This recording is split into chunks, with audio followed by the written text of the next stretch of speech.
of liberty, in the fires of hope and prayer, with boundless faith in our destiny, we solemnly declare.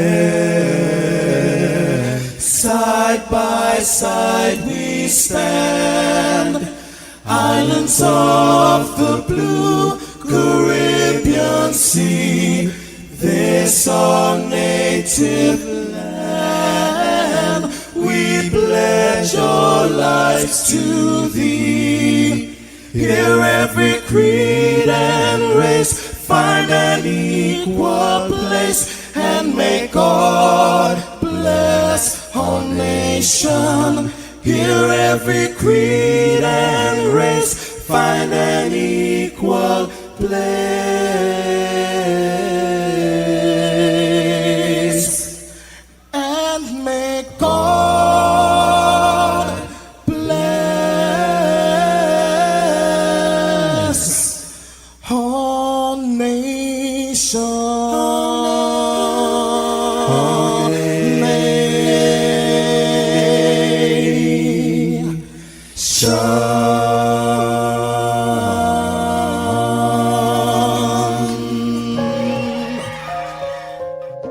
Heavenly Father, we come before you at the start of this new day, giving thanks for life, for health, and the opportunity to serve through this station. We ask for your divine presence to guide us in all we do. Bless this broadcast, that it may be a source of inspiration, joy, and unity to all who tune in.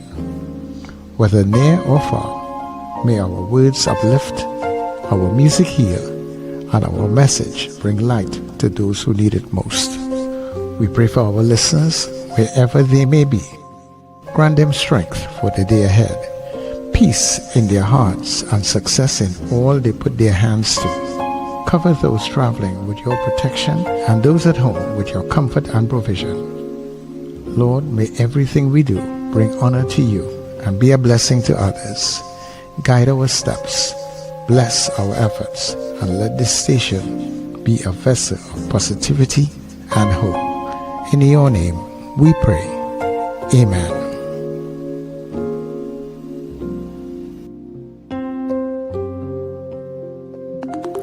Your voice, your soundtrack, your station. New Era TT Radio.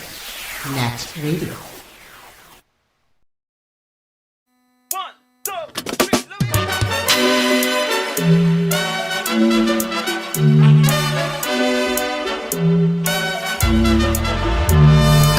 In the morning, my phone you're calling. When things get boring, it's back and all you want. I thought I was the one, I thought that this was love. But when I hear the scene, you know she's a bride to be. Now I am the last train, heading down to San Fernando. Coming to Tifa, wine up on you, unlock your door, open your window. Girl, I am the last train, heading down to San Fernando. Coming to Tifa, wine up on you, unlock your door, open your window. She want me go down there, ride it, ride it. So let me go down there, ride it, ride it. Tell what she telling me, what she said. You coming San Fernando. She want me go down there, ride it, ride it. So let me go down there, ride it, ride it. Tell what she telling me, what she said. You coming San Fernando. 6 o'clock in the morning, the neighbor dog barking. I hear people talking. She tell me pass through the back. Don't do me that. You have a money man day. Look how your bills them paid, and you still playing game. Nobody wins at the end of the day. Girl, I know I'm not the one. I know that this ain't love, but when I check the scene, it's time for me to leave. Now I on the last train, heading down to San Fernando. Coming to Tifa, wine up on you, unlock your door, open your window. Girl, I on the last train, heading down to San Fernando. Coming to Tifa, wine up on you, unlock your door, open your window. She want me go down there, ride it, ride it. So let me go down there, ride it, ride it. Tell what she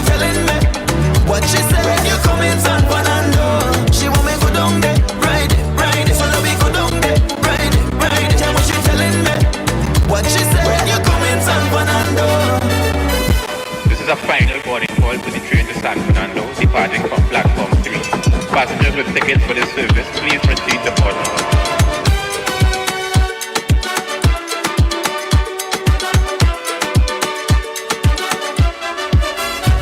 Even on she wedding day, look, she still calling me.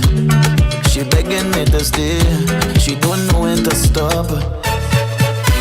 The man give she everything, the house and the car and the ring, but you still playing games. Nobody wins at the end of the day. Girl, I know I'm not the one.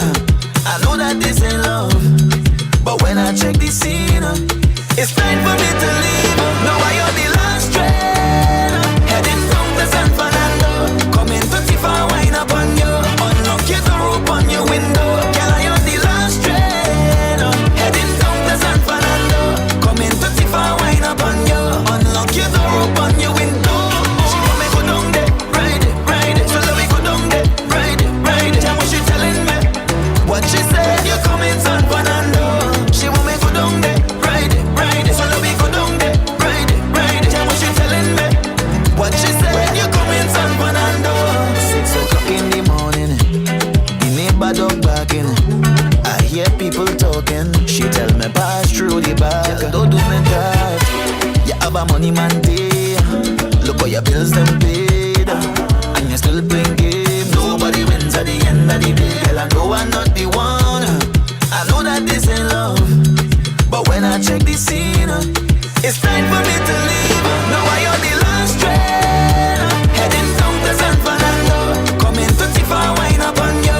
Unlock your door, open your window. Girl, I on the last train, heading down to San Fernando.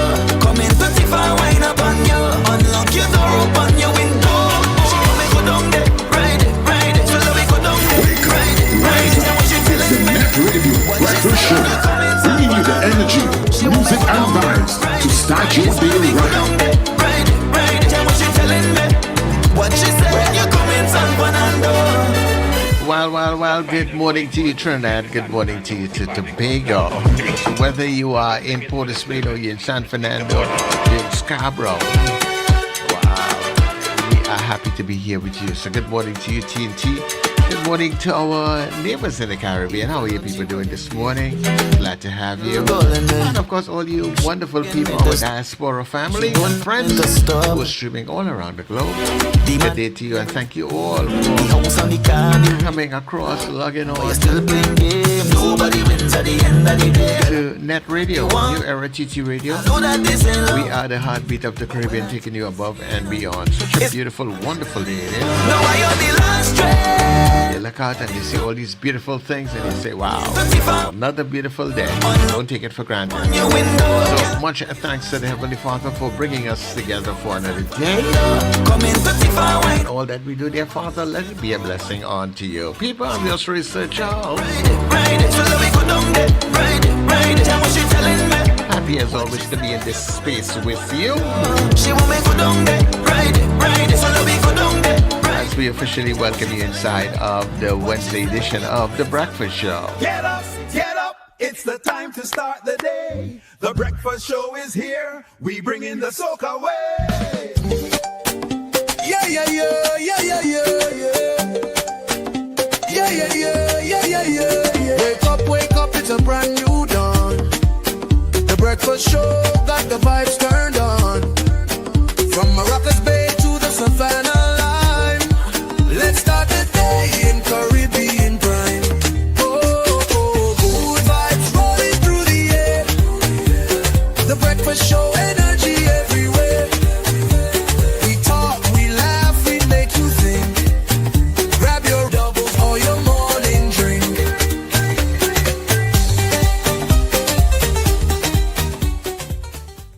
Uh-oh, guess what day it is? Guess what day it is? Huh?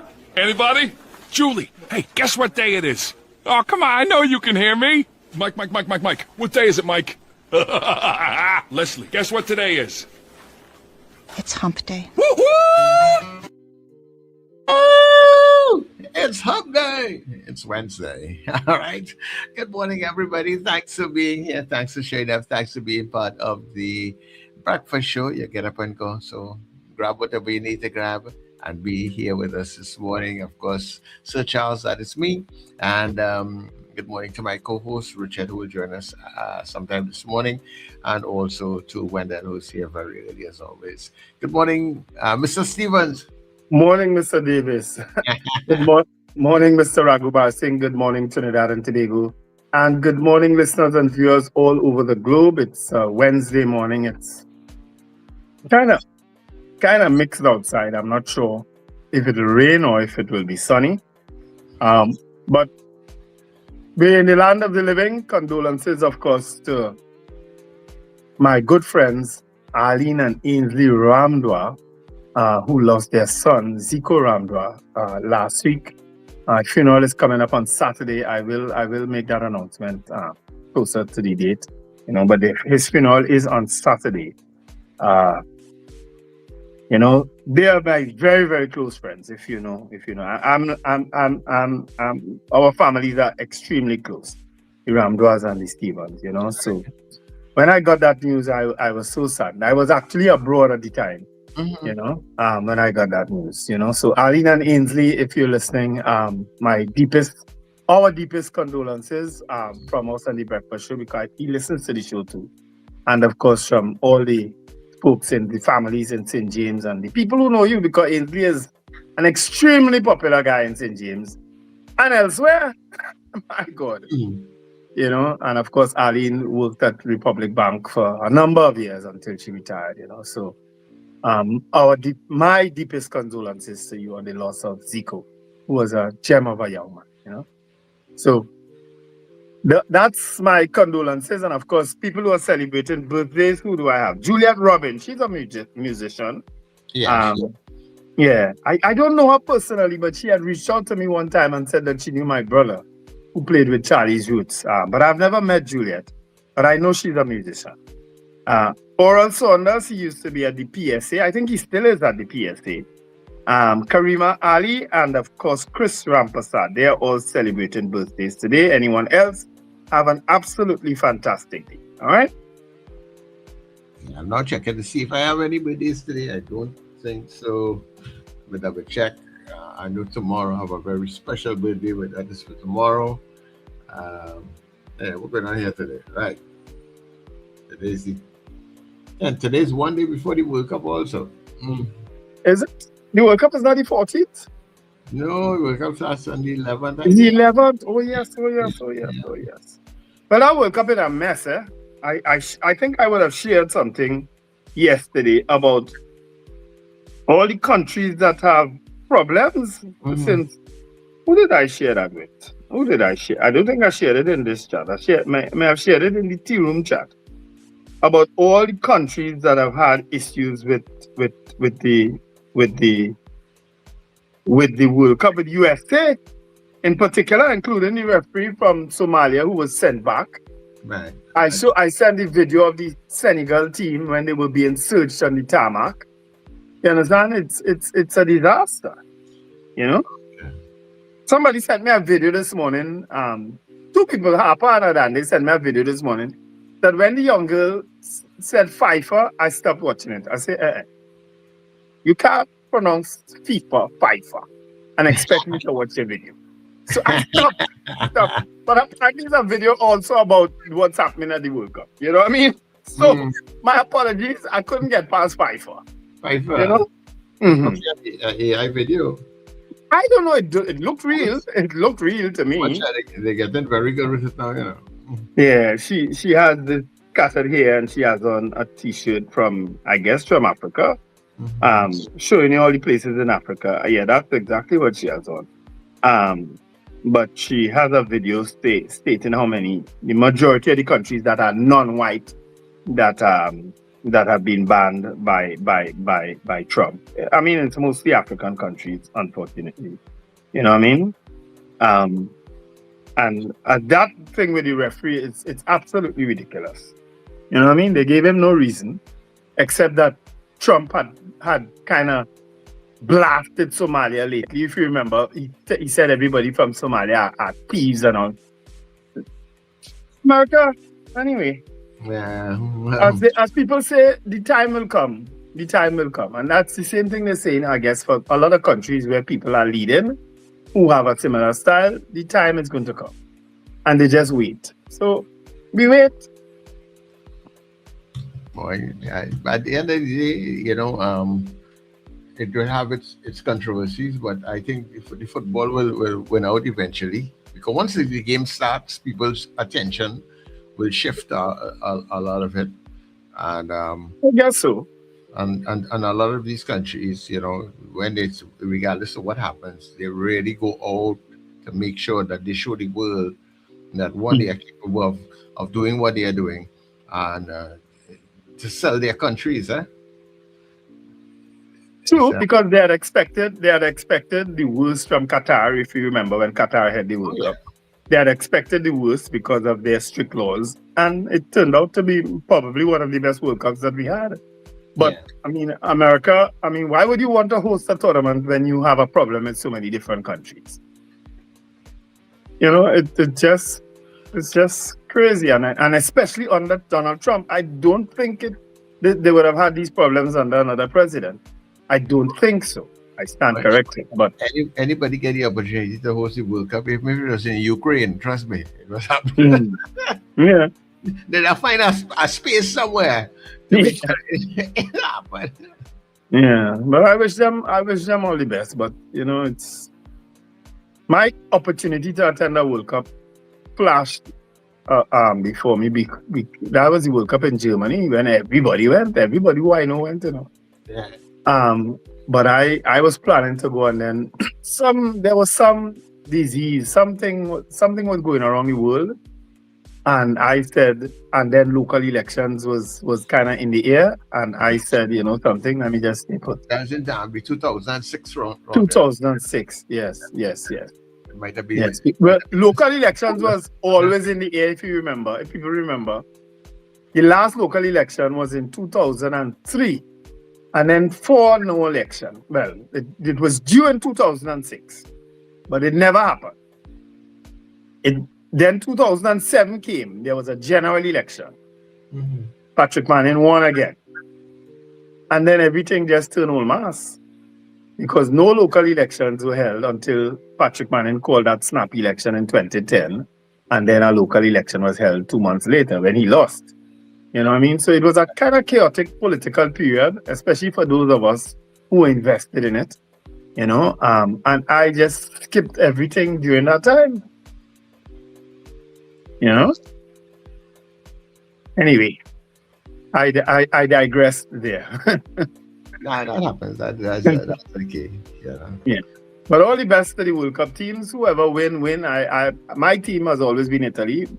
Italy is not in the World Cup, so whoever wins. I probably will back the African nations. You know, in spite of everything, I haven't really even gone through to see who's the 48 ready and truly, you know. All I checked to see is if Argentina was there. And I said, right, okay. Oh, you are Argentina fan? Yes. My God. I love that team. I love their spirit. I love their fans. You know, oh my word. I love that team. Yeah. Always been my team. So I think I share the list of teams. I think. Well, yeah, you did. I think it's in the team. You could probably go trade them, you know, the different groups and the teams in the groups and stuff. So give people a little idea. You know? Yeah. That's pretty good. Well, let's do our good news, then we come back and greet people in the street. So.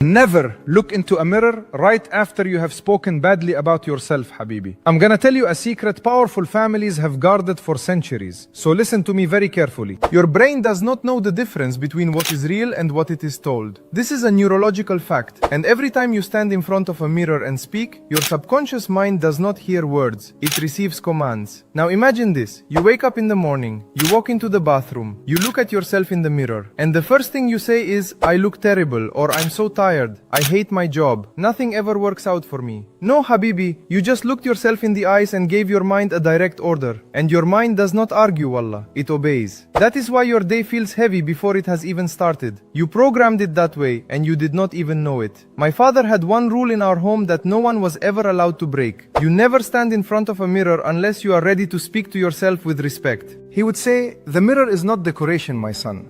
The mirror is a conversation with your future self. And whatever you say to that reflection is what your future becomes. I did not understand it when I was young, but now I see it in every billionaire I have ever met. They all guard what they say to their own reflection.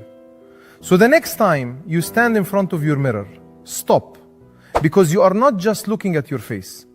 You are programming the mind behind it.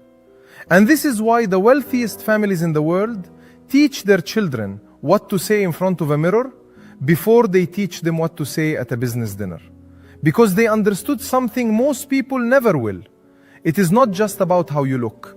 It is about what you speak over the person looking back at you. Respect your reflection. Respect your words. Respect who you are building.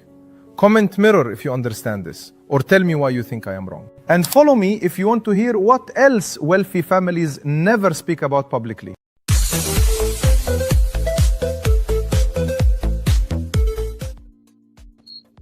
Well, that's a first for me. I've never heard that before. You just don't go on when you're angry in the mirror and stuff. You know, yeah. Speak good. I've never heard that before.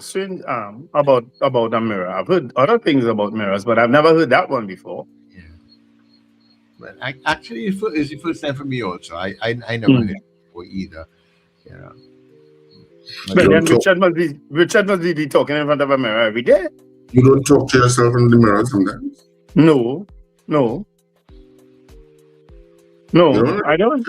So, God, whatever is on your mind, you don't sometimes say it? I've never done it. I don't think I've ever done it. I can't consciously remember if I've done it. You've never stood up in front of the mirror, Wendell, and said, oh God, my sinus acting up. Oh God, I'm going to be feeling terrible today. No.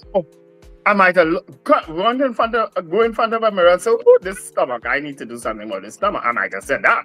I don't know if I've done anything else. You talk to yourself then. Yeah. No, that's what I'm saying. And I don't know if he means talk to yourself as in literally vocalize it. It could be what you're thinking too. Mm-hmm. I don't know. I just can't recall ever going in front of a mirror and speaking to myself. I think he means to be very deliberate about what he said. But I think you may do it unconsciously. You get up in the morning in front of the mirror and you'll say, oh God, I look so bad, or oh my God, I look fantastic, or whatever it is you say unconsciously to yourself. He's saying that, you understand? He's just saying that. Okay, I'll give in to that. I may have said, Lord Wendell, what are you doing? Or why are you repeating these mistakes? I might have said something along those lines. I might have thought it more than said though. Right. So I don't know thought is probably also communicating to yourself, because it's like if you communicate to yourself, he's saying you're giving your brain orders. Basically, that's what he's saying. Yeah. Okay, all right. I'll give in to that. Yeah. I'll give in to that. So, I mean, people do all sorts of things in front of mirrors, I guess. Yeah. And other things that we do unconsciously too, you know, we just do it, and sometimes you're not even aware you're doing it. Some people do very deliberate things in front of mirrors. Oh yes, I know that one. Oh, you know that one. You don't know about simple, manifesting positive things about yourself, but you know about that one. You want to let you see that T group pussy, able to it, huh? No, in my bathroom I have a huge mirror, so I can get away from it if I wanted. I find the jazz so quiet. No, I'm sorting out something else. But I hear you. And there are some people who put mirrors in urinals, right? There are some people who put mirrors in urinals, Business places. Well, not be a business place. Homes. A business place won't put a business place. They don't even have urinals. They have full toilets. No, many of them have urinals and toilets. Okay. In business places, yes. But you're making it sound so strange. No, maybe you're not wrong, because the Port of Spain Corporation, that's the last place I would have been. It's more likely you will see urinals in business places than you will in residences, actually. True. Yeah, true. People put mirrors all part of their homes, all around their bedrooms and on their ceiling and stuff. In the ceiling? Yes. Why would somebody put a mirror in the ceiling, Charles? I have heard stories of people over their No, beds. you didn't say heard stories. You just said people do it. You didn't say about. So you saying people put mirrors in the ceiling? So Richard, we catch him this morning. Well, I can't afford to put them in mine. But I've heard of that. Serious. I mean, if I get the opportunity, I might actually put one. Yes.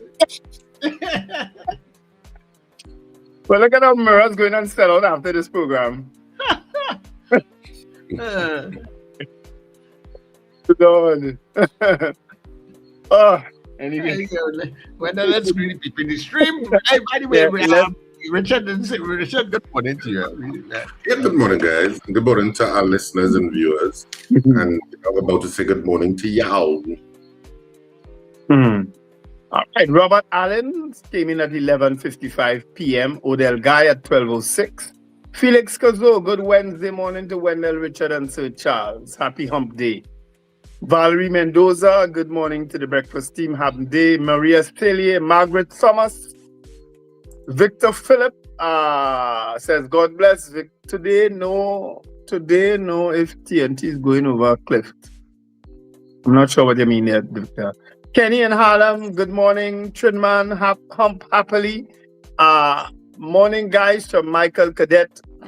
Ava Smith also says, good morning and to all of those locked on. Pamela O'Connor, Kurt Hope in Nashville, Tennessee. Happy Humps Day to everyone. Apollina's, good morning, guys. It's Hump Day. Everybody excited about this Hump Day. Michael Eastman, Diane Payne, Boy Videsi from DB, Manuela Peters, Eunice Dublin, Marlon Motley from North Valsain. Morning, Marlon. Carol Guevara, Victor. All right, Victor, you sleep type in. Robert Taylor says, good morning, guys. Marcia Rock, Debbie Modeste, Norris Ferguson, Julia Samantha, Gavin Frank from Powder Magazine, Empress Red Lal, Arlene Lewis, Empress is singing also. Scorpion Pepper, good morning.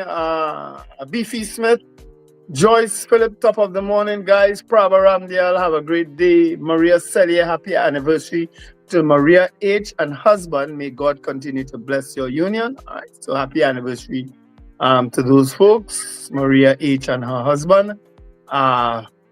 Ingrid from Tucson, Arizona, Red Fire, peace to the gods. Benedict Sigolan, that's a brand new name. May have been a name change, but that's a new name. Carol is saying deepest condolences to Ainsley and Arlene. Magic says grand rising, gentlemen.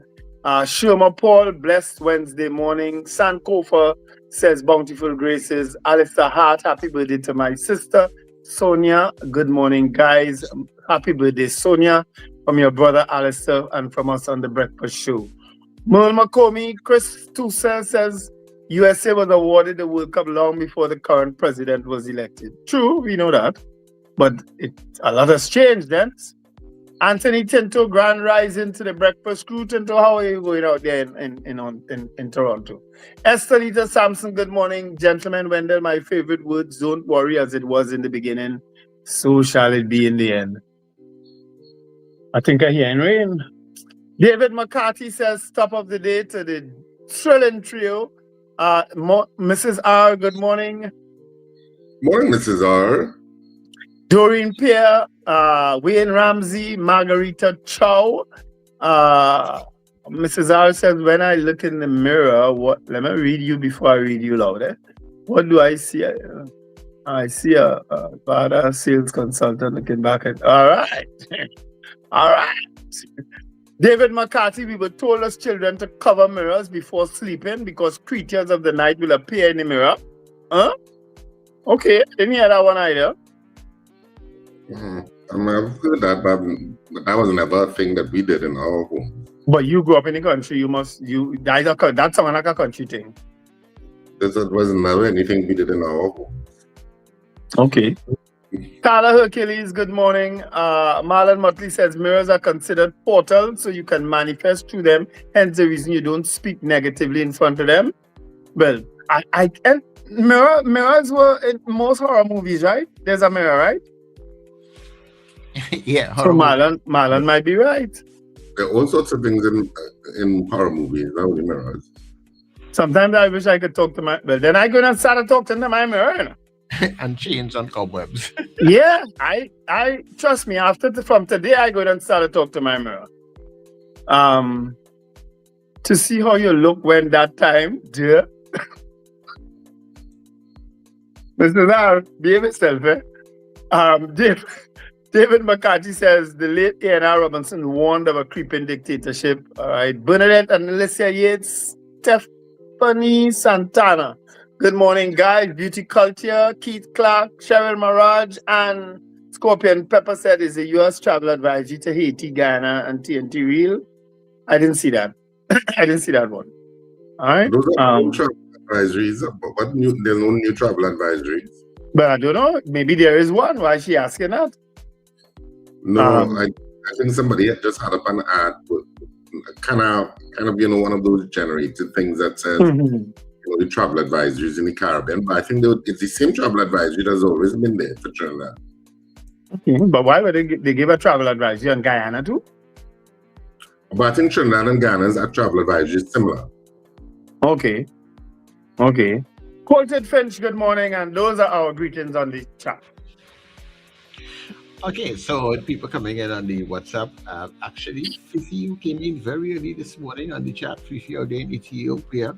Also to Miss Senegustin right after. Thank you so much for being here. Peter Wilson, good morning. Archbishop Ashton Clark. There's another Peter here. I don't know, this is two different. Anyhow, Dr. Victor Phillips, good morning to you. Zena, walking a little back in time today. All right, Rena Boodle Jennings, good morning. Mr. Beeps in Pity Valley, Frank in Aruka, Brenda in Pinal, CJ in New York, Mr. Billy in Port Marquessy, and Kent in Laventille. Those are all people who are up with us very early this morning. Good morning to the Gael people. Thanks for being here as always. So we're going for that break, and when we come back, we'll see what is trending in the newspapers. Get ready. Champions of the world! The road to football's biggest stage starts right here on NETT Radio and Gael TV. Join us for Inside the Net, the road to FIFA World Cup 2026 Insights. Every weekday, take a journey through World Cup history, legendary players, unforgettable goals, football's greatest nations, rising stars, iconic stadiums, and the stories behind the beautiful game. From Brazil to Argentina, Germany to France, and every nation chasing football glory. Join us daily at 7:55 a.m. and 11:55 a.m. Don't just watch the World Cup, live the passion. Inside the Net, road to FIFA World Cup 2026 Insights. Are you taking care of your sexual health and overall well-being? At Total Image and Dr. Raj Adult Boutique, we believe your confidence, wellness, and intimacy matter. Visit us at our convenient locations: 10 Carmody Street, St. Augustine, Edinburgh, Chaguanas, Shops of Daybay, 95 Circular Road, Vistabella, Docks Ranch Light Pole 51, SS Aaron Road, Penal, and Metro Hotel, Suite 1, Number 2 Knoll Street North, Couva. From relaxing massage services to professional guidance on sexual wellness, we are here to support you every step of the way. Consult with renowned sexologist, Dr. Raj Ramnanan, for expert advice tailored to your needs. Take the first step toward a healthier, more confident you. Call 285-9739 or 645-4543 to book your appointment today. Total Image and Dr. Raj Adult Boutique, where wellness meets confidence. Advertise with us on New Era TT Radio, the fastest growing streaming platform for talk in Trinidad and Tobago. Audio and video ads welcome. Elevate your brand with us. Connect with us at newerattradio@yahoo.com or call us at 299-5156. Now what are you waiting for?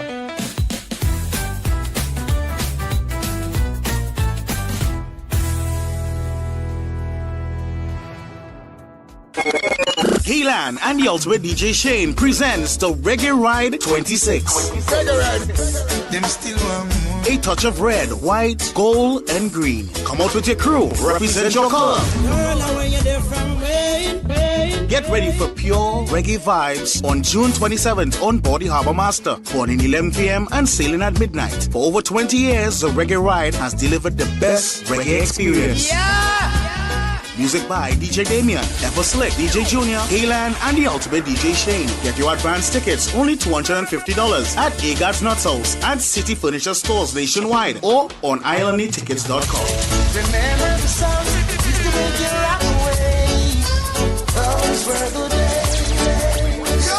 Powered by Agard's Nuts House, City Furniture, Tokopia Hotel and Lounge, Cricket Land Academy. The Reggae Ride 26, a touch of red, white, gold, and green. Just a little bit longer, baby.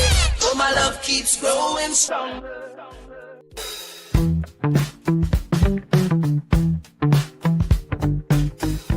S&H Rumbox, 137 Western Main Road, St. James, for all your retail and wholesale needs for alcohol and non-alcoholic beverages. Call us at 686-0599 or visit us at 137 Western Main Road, St. James. S&H Rumbox, drinking out of the box.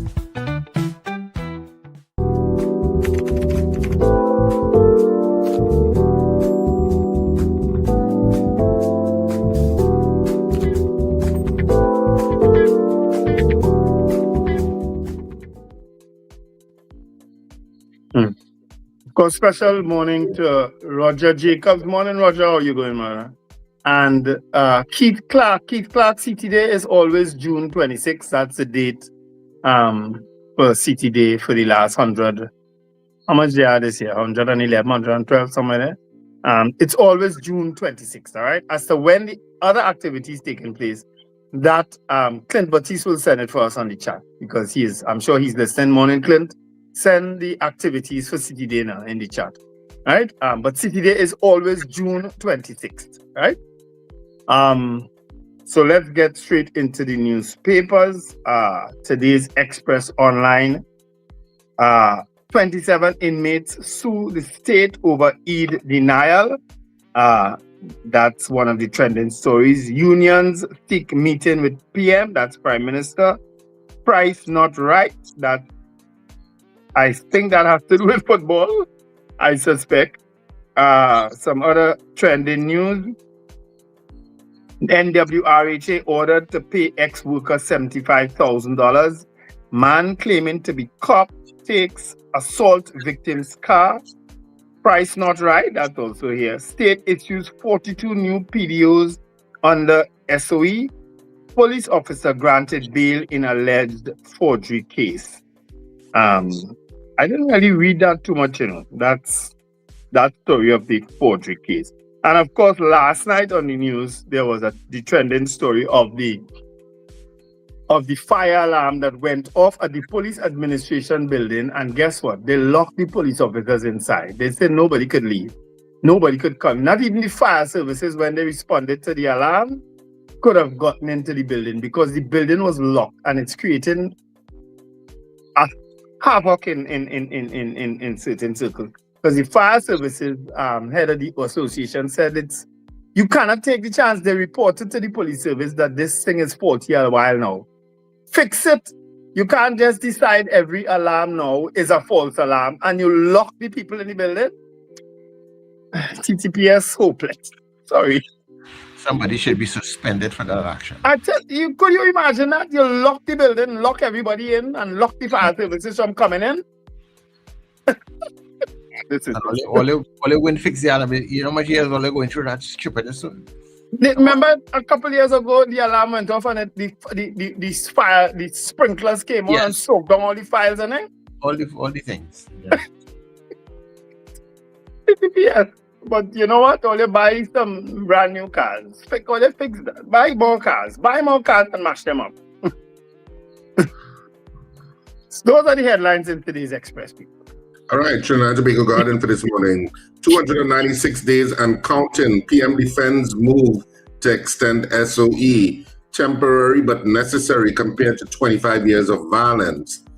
So Prime Minister Kamala Persad-Bissessar is defending the government's move to seek a 3-month extension of the state of emergency, insisting the measure is temporary but necessary to protect citizens from violent crime after what she described as decades of bloodshed and insecurity. Police execute 332 PDOs since March 3rd SOE. Police revisit key locations as probe into Mercedes. Well, they have here Mercedes. Murder. So they have a Z at the end? They have a Z at the end, yes. A Z at the end. So okay. Mercedes. It's kind of strange. Murder continues. So they're revisiting key locations. Prisoner beaten to death at a Ruka MSP. I don't know. I didn't know that story, but yes, some elderly man was beaten to death. Yes, that came out over the weekend, I think. Cabinet considers changes to curb PH taxi dependence. What? I don't know, but that's what it said. Let me go into the article a little bit. Cabinet considers changes to curb PH taxi dependence. Prime Minister Kamala Persad-Bissessar says Cabinet is considering measures aimed at improving public transportation services and reducing reliance on unregulated PH taxi operators following growing concern in the wake of the murder of 12-year-old. You could stop there. Yeah, that's it. Right. Another Nancy story. Yeah, that ain't going on. Mm-hmm. Because that has been said before, and when murders like that happen, because this is not the first one, there has been an uproar about those PH taxis. Remember Andrea Barrett? Andrea Barrett, yes. Yeah, she was one. Mm-hmm. There's been plenty. And taxis went into a whole set of things about getting IDs and those PH taxis and a whole series of stuff. Yeah. Was talked about. Yeah, they had all sorts of things in the news after about nothing came. Drivers and, yeah. So change your spending habits, Hussein advises. CSO working on poverty measurement index. FIU warns against impersonators. Single point expanding in Trinidad and Tobago, and China opens Blue Silk Road to Caribbean. And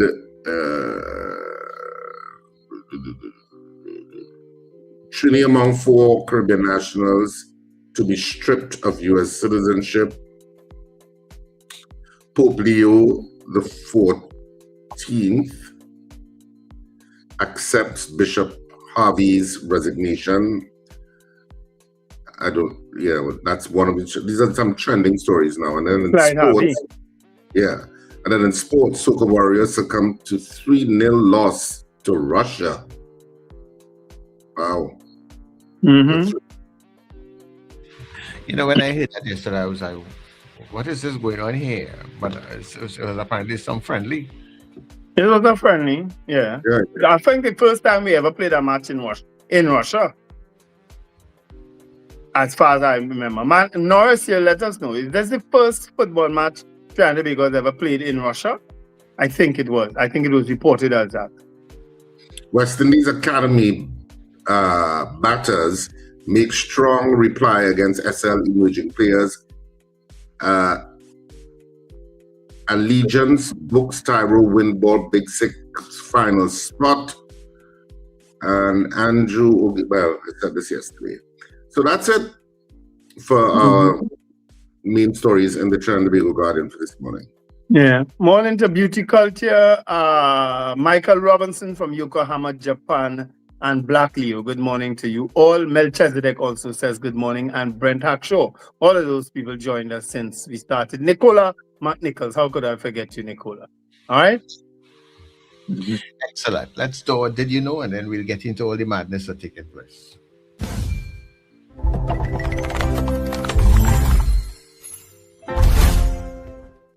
There's a cable buried here that connects Trinidad to the entire world. We're here at the recently refurbished Macquarie Beach facility with the newly installed handrails. Macquarie Bay is a submarine cable landing point. On February 9, 2010, a fiber optic cable was physically brought ashore right here. The Suriname-Guyana submarine cable system. 1,249 kilometers of cable linking Trinidad, Suriname, and Guyana. Before it existed, those countries ran almost entirely on satellite for their international internet. This cable had the potential to multiply the bandwidth by over 3,000 times.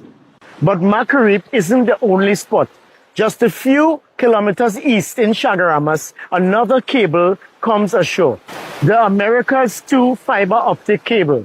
Florida, Puerto Rico, Curacao, Martinique, Venezuela, then Trinidad, then Suriname, Guyana, Brazil.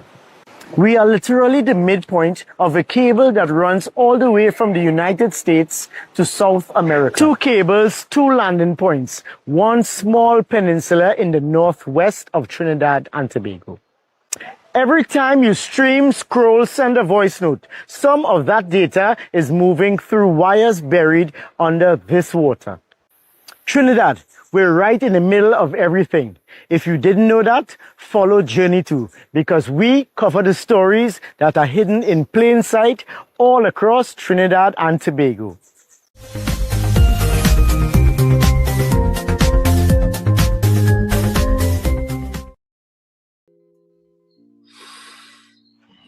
Hidden in plain sight. Yeah. All right, people, so we are back after the good news. Did I lose you guys for some reason? No, I'm listening. Okay. I was wondering if the internet fell out there. I've been having some problems on my side here with the internet between Amplia and Flow. So Flow seems to be a little steady these days, but Amplia is real sticking.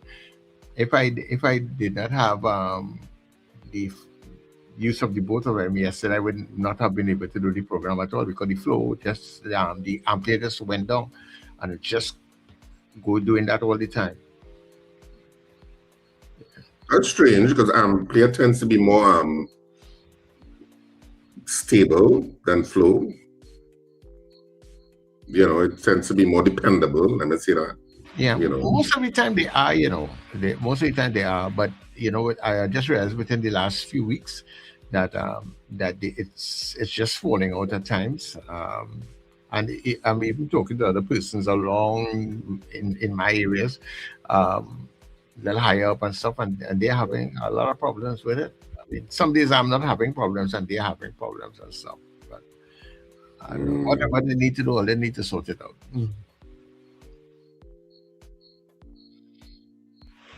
Just sort it out. What did I miss there? The internet falling out. Oh, Lord. Yeah, no, it didn't actually fall out, but it was just talking about how it falls out every now and then. That's Flow, eh? I bet it's Flow. Yeah. Well, on my side these days, it's more Amplia. All of them, people said this one better than that one. And all of them is the same thing, Yeah, all of them have the timing. Yeah, all of them is the same thing.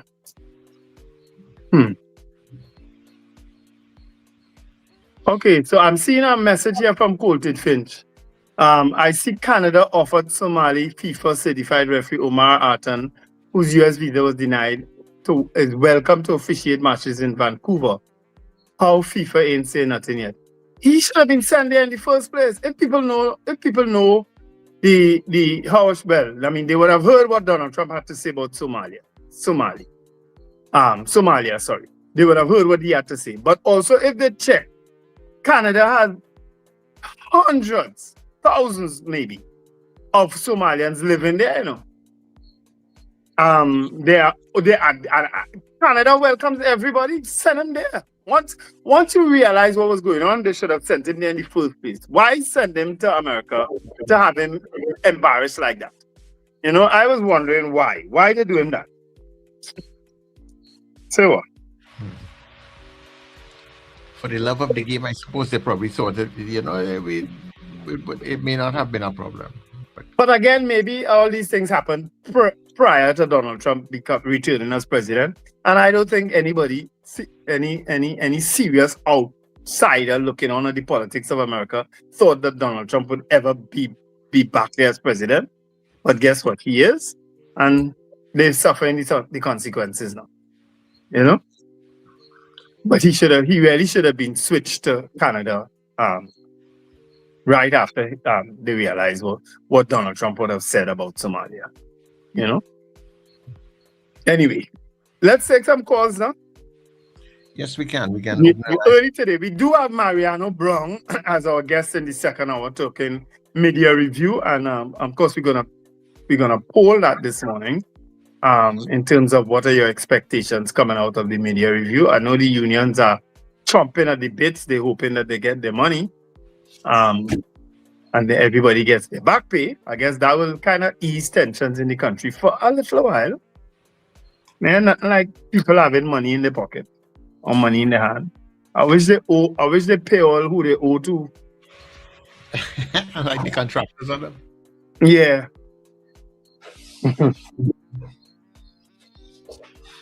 So we can open the lines.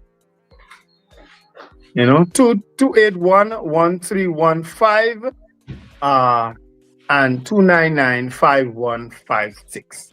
All right. Good morning also to Cheryl Henry and Kim Govaya who joined us. All right.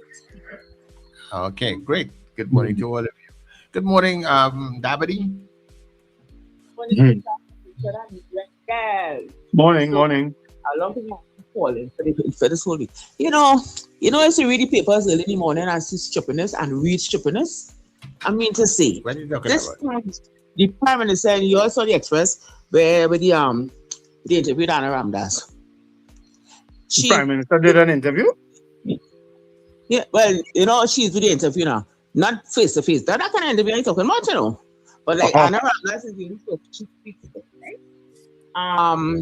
She said the Tobago representative for the tourism, the man who is the chamberman in Tobago, Mr. Curtis Williams, and other people who are genuinely not in support of the SPA because of certain things are happening because it's ineffective anyway. You know, she just dismissing them, the unions. She just dismissing them as if they don't count. And she's saying anybody who doesn't support that are lawless.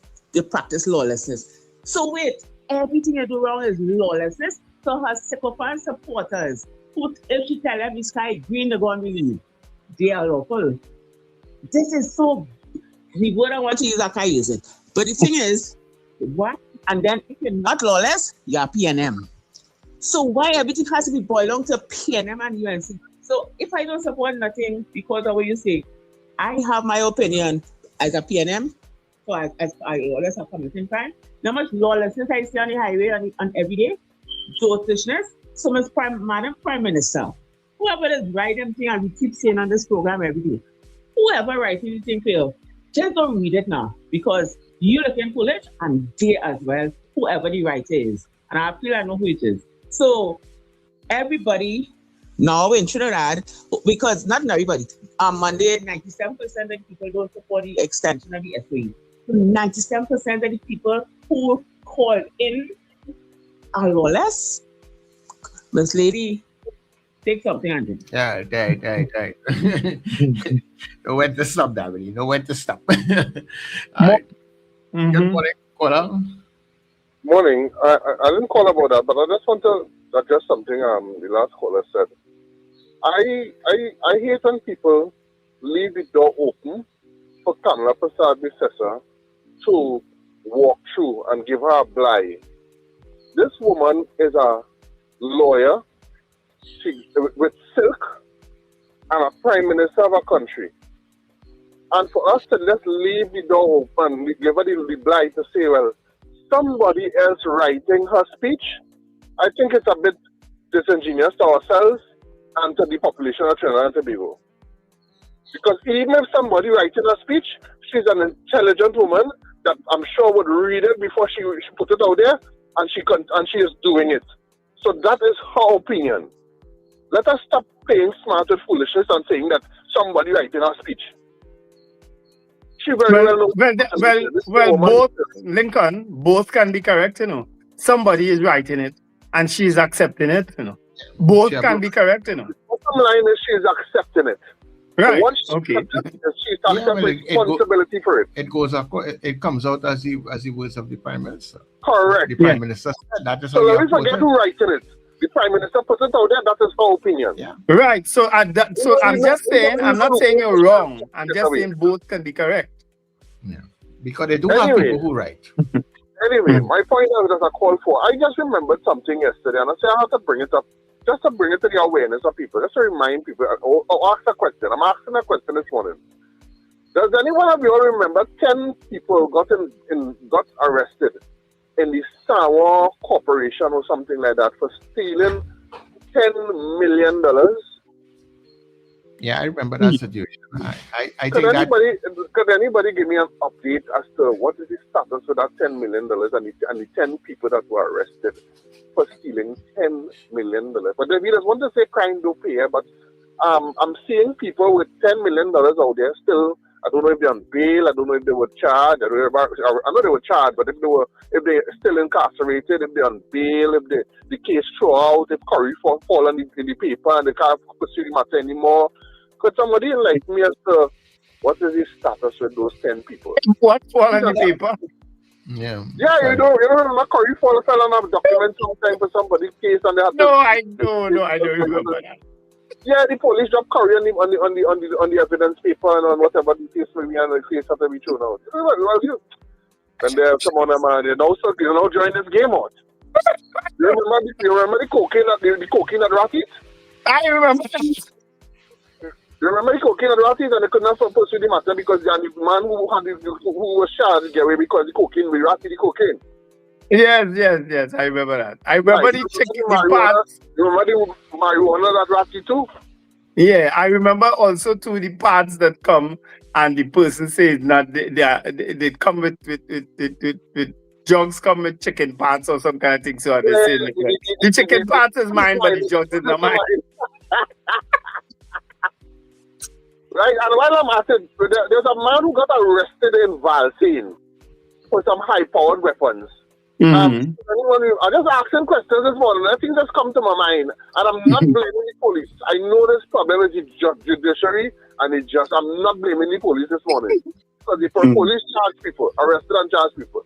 But could somebody enlighten me as to where we reach with that man who was found with the assault rifle? Yeah. What and stuff like that? I'm just asking questions this morning.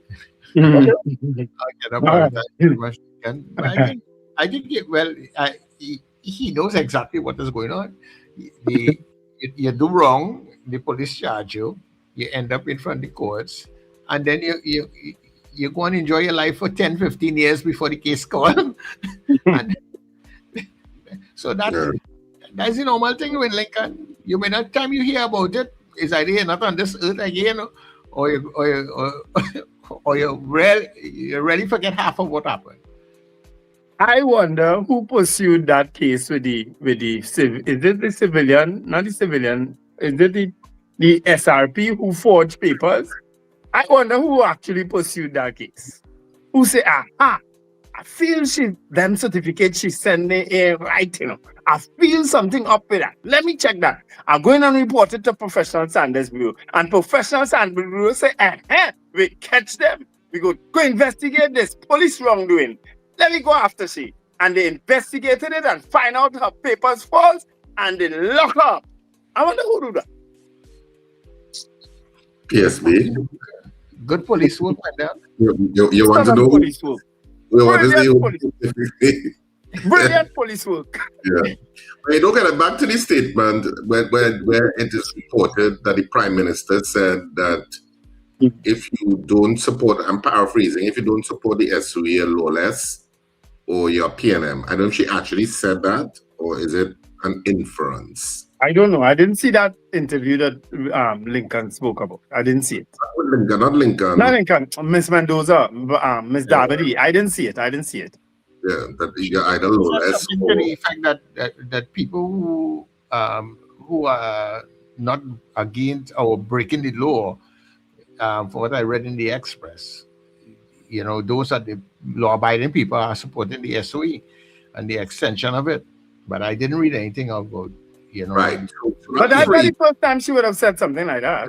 That phrasing and that kind of argumentative style is what you call like a false dichotomy. In other words, it tries to pin you down that there are only one or two choices in terms of the situation. So that if you say, I do not support the SOE, people with weak argumentative styles or debating styles will say, oh, that means you support crime. Or that means that you're a member of the opposition. And that's a fallacy, because there are many nuanced constitutional arguments against the principle of using an SOE as a crime-fighting tool. But politicians love to do that. They like to use that false dichotomy argument to frame things in a particular way. And there are some people that just goes along with it, that says that, all right, if you don't support the SOE, you're supporting crime, which is ridiculous and silly, of course. And it's almost like an ad hominem attack on the person. So you're attacking the person and saying, you are a crime supporter. It means you are a member of the crime network, or you are part of the problem. That's how it's like an ad hominem attack that they do. Or you are a member of the opposition party that doesn't want us to succeed or anything like that. Rather than understand that there are people that a lot of the people in Trinidad and Tobago have something called a brain, and they can intellectualize things beyond these false dichotomies that politicians love to use. Because politicians, a perfect example is President Trump, when he says they're either with us or against us. You understand? Those kinds of framing of arguments and obliterating the fact that there are reasonable, sensible arguments in the gray area in between. And it's not even gray. But that area in between is where a lot of people exist, in saying, look, there are other arguments for something like that, and saying that I am pro-crime or pro the opposition party because I do not support a state of emergency extension is simplistic at best and manipulative at worst. Yeah. It's deliberate though. It is deliberate, and and they all do it because there's a phrasing also that was coined also in the last administration when they said right-thinking people. So if you disagree with them, you are not a right-thinking person. Yeah. Things like that.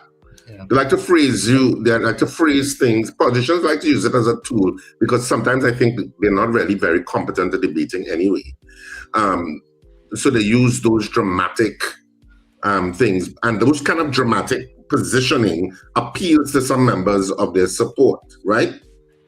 Who like to, because when you're speaking to a generalized society, sometimes to society in general, sometimes it's easier to frame things in stark choices, and your supporters absolutely align with what you say, rather than think it through.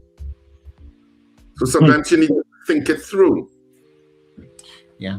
And Wendell, the morning poll, and are we going for the news? All right, our poll is up, people. Are you hopeful that the mid-year budget review will bring much needed relief to citizens? Yes or no? Are you hopeful? If you're voting yes, you vote 1. If you're voting no, you vote 2. All right, are you hopeful that the mid-year budget review will bring much needed relief to citizens? Of course, our guest in the next hour will be Mariano Brown, who will weigh in on some of these things in terms of what is expected in the budget review. All right? Okay, so we'll tell you how we voted on the other side of the news.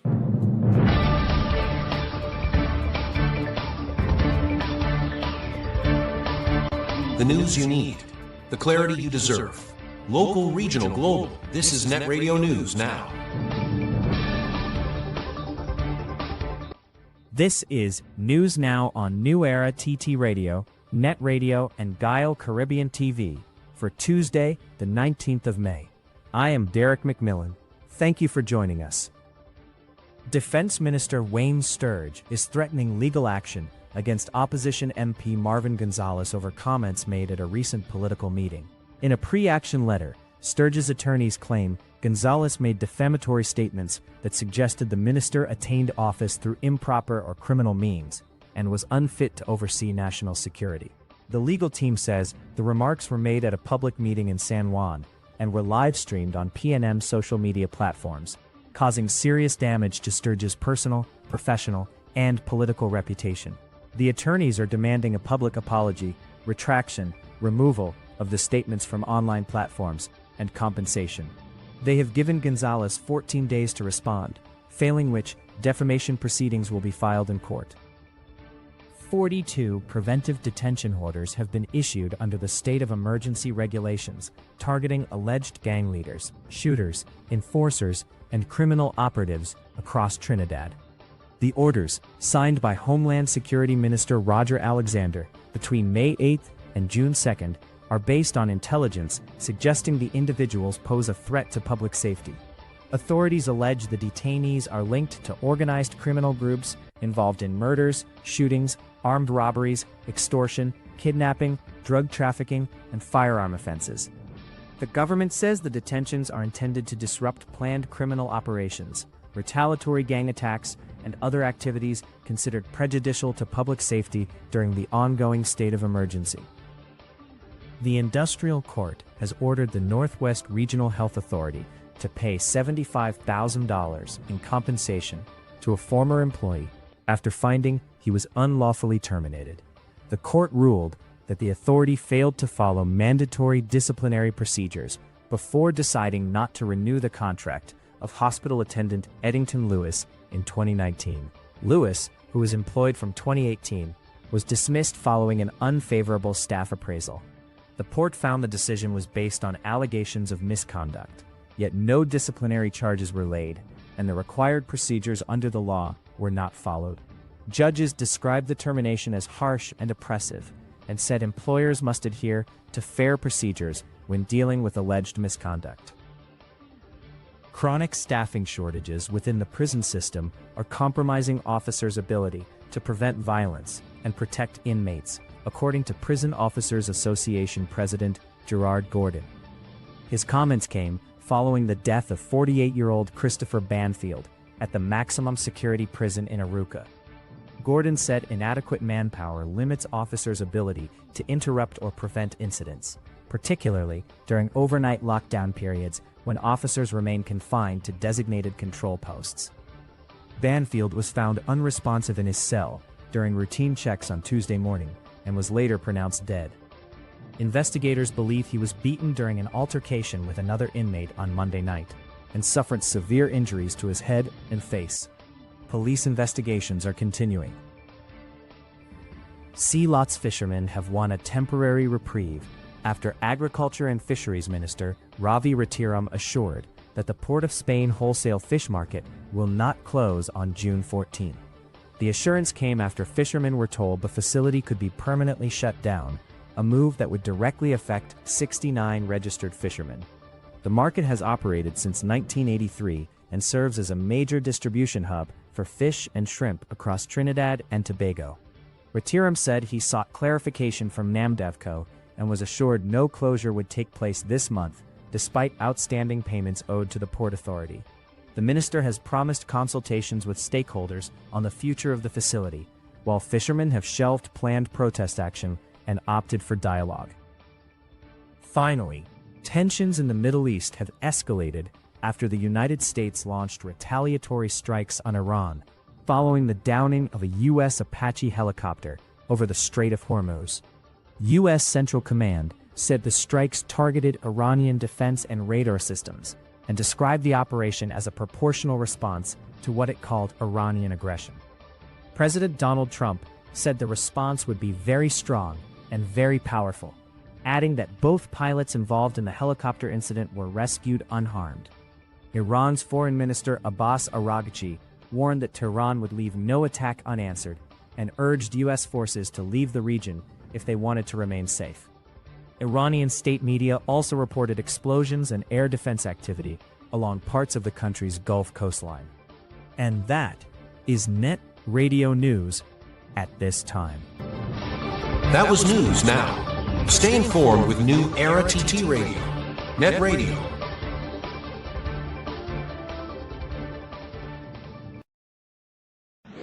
Your mid-morning just got better. Join Sir Charles for the mid-morning mix and mingle, where good music, real talk, health, and family matters come together, and your voice is heard. Whether you're at work, on the go, or just taking a break, this is the perfect mix to keep you engaged, informed, and entertained. The mid-morning mix and mingle, weekdays, 9 a.m. to 12 noon on New Era TT Radio, Net Radio. Morning vibes, fresh energy. This is the Net Radio Breakfast Show.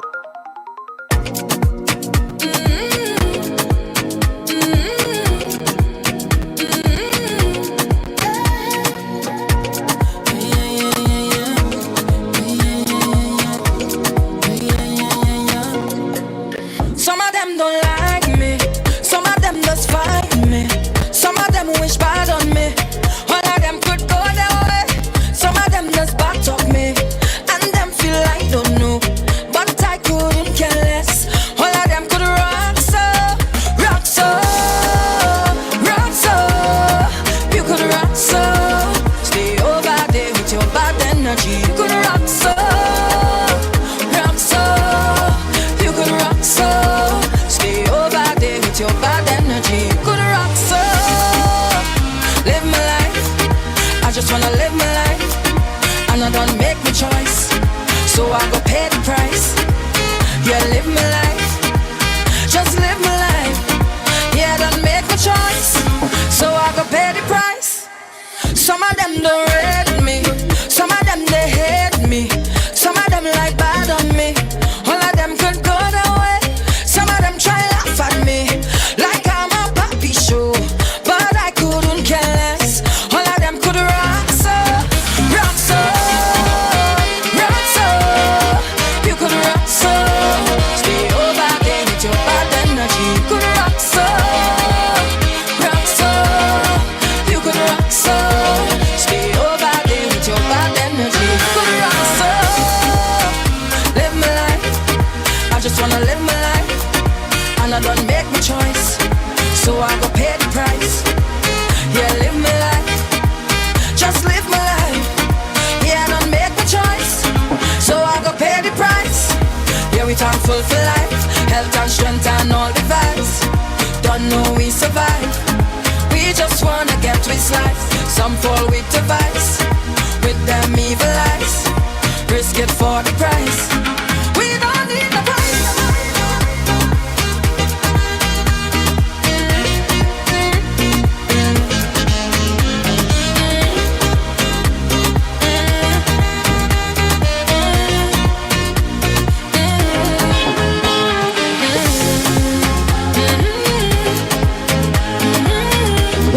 Just got better. You're locked into Net Radio Breakfast Show, fueling your day with the best music and real talk.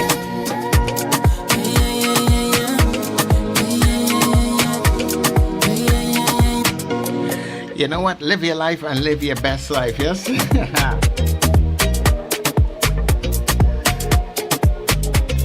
Yeah, live your best life, because that is the only life you have, so live it to the fullest self. Good morning to you once again, everybody, and of course, welcome to the second hour of the Breakfast Show. Of course, you are locked on to New Era TT Radio, Net Radio. Heartbeat of the Caribbean, taking you above and beyond.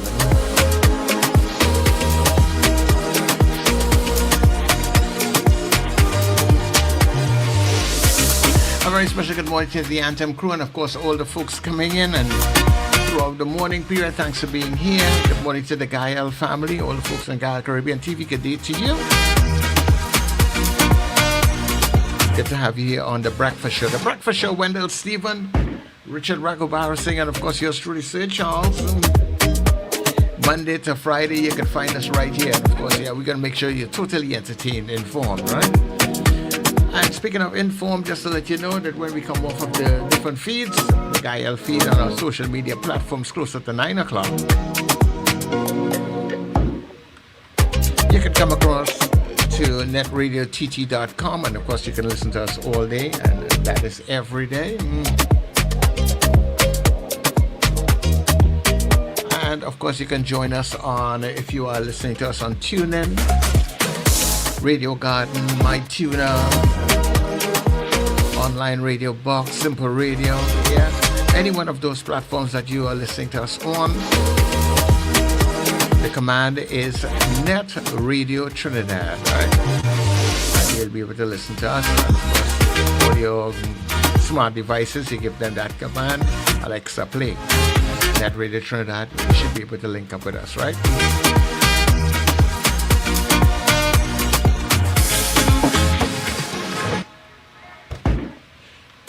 So, morning poll for you people this morning. Well, the media review is it has been presented. So, are you hopeful that the media budget review will bring that much needed relief to citizens? If you're voting 1 if you're voting yes, or 2 if you're voting no. And when we come back, we tell you how you voted, right? Coming up a little later on, after the poll, we have Mariano Brown that will be joining us, so he'll be with the Shideen and that. He's also into football too, so trust me, I have plenty to talk with Mariano. And what else? We have our football insights that's going to come just before the 8 o'clock news. And after the 8 o'clock news, people, yeah, remember our jingle, right? If you can sing, add anything, do it for the jingle, and you can make sure it's all about Dad and Father's Day. We have our Father's Day proper promotion that starts after 8 o'clock. So there's quite a bit of things happening for you on the platform. So stay with us and we will be back shortly. Get ready.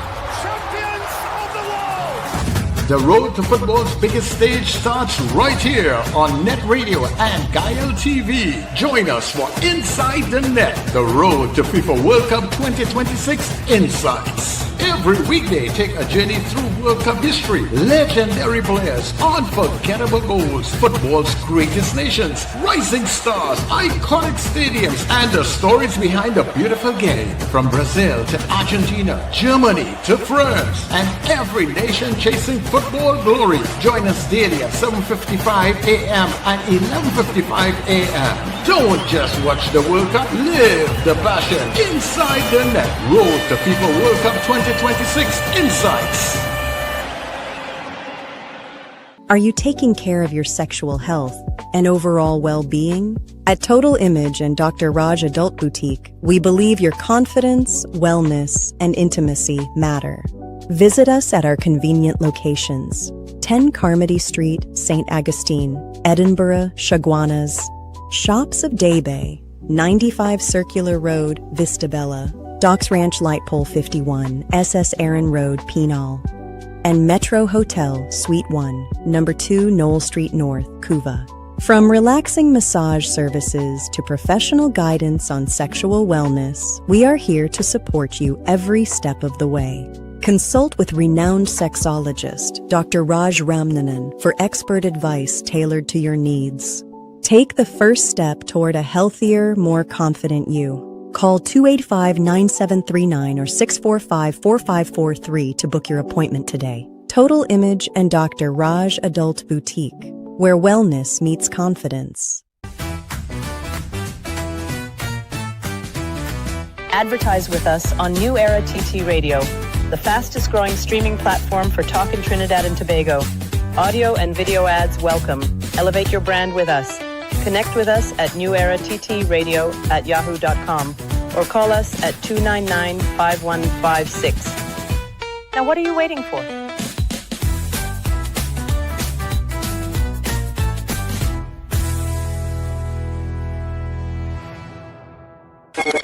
Gaylan and the ultimate DJ Shane presents the Reggae Ride 26. A touch of red, white, gold, and green. Come out with your crew. Represent your color. Get ready for pure reggae vibes on June 27th on board the Harbour Master. Boarding 11 p.m. and sailing at midnight. For over 20 years, the Reggae Ride has delivered the best reggae experience. Music by DJ Damien, Ever Slick, DJ Junior, Gaylan, and the ultimate DJ Shane. Get your advance tickets, only $250 at Agat's Nuts House and City Furniture Stores nationwide or on islandnytickets.com. Remember the songs used to make you rock away. Those were the days.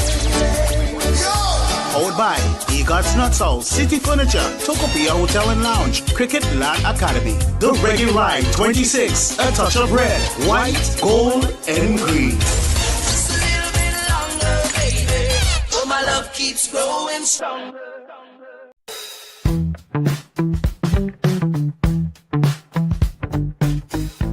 S&H Rumbox, 137 Western Main Road, St. James, for all your retail and wholesale needs for alcohol and non-alcoholic beverages. Call us at 686-0599 or visit us at 137 Western Main Road, St. James. S&H Rumbox, drinking out of the box.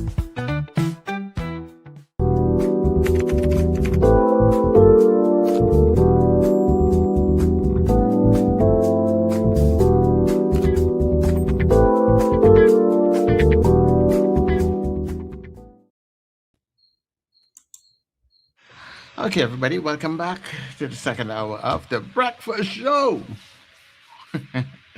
Wendell, Richard, and yours truly, Sir Charles McPinney Company on the inside here. All right, getting inside.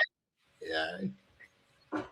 I'm trying to readjust my position with this lighting and so on. That this poor lighting that I have here. Anyway. Of course, our poll is up, people. So, Charles, could you just put it back up there for us, please? Are you hopeful that the mid-year budget review will bring much-needed relief to citizens? If you're voting yes, you're voting 1. If you're voting no, you're voting 2. Of course, we have lots of votes on this. I think I only saw 2s. You know, so I don't know what the percentage shows.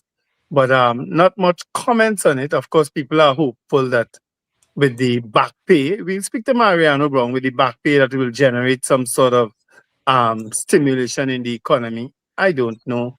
You know, it may or may not. People may just have a whole lot of bills to pay. So it may not be spending in that form and fashion. Of course, when we speak to Mariano, he'll give us a sense of it. You know what I mean? So let's get some calls in if you wish to call and say on the budget.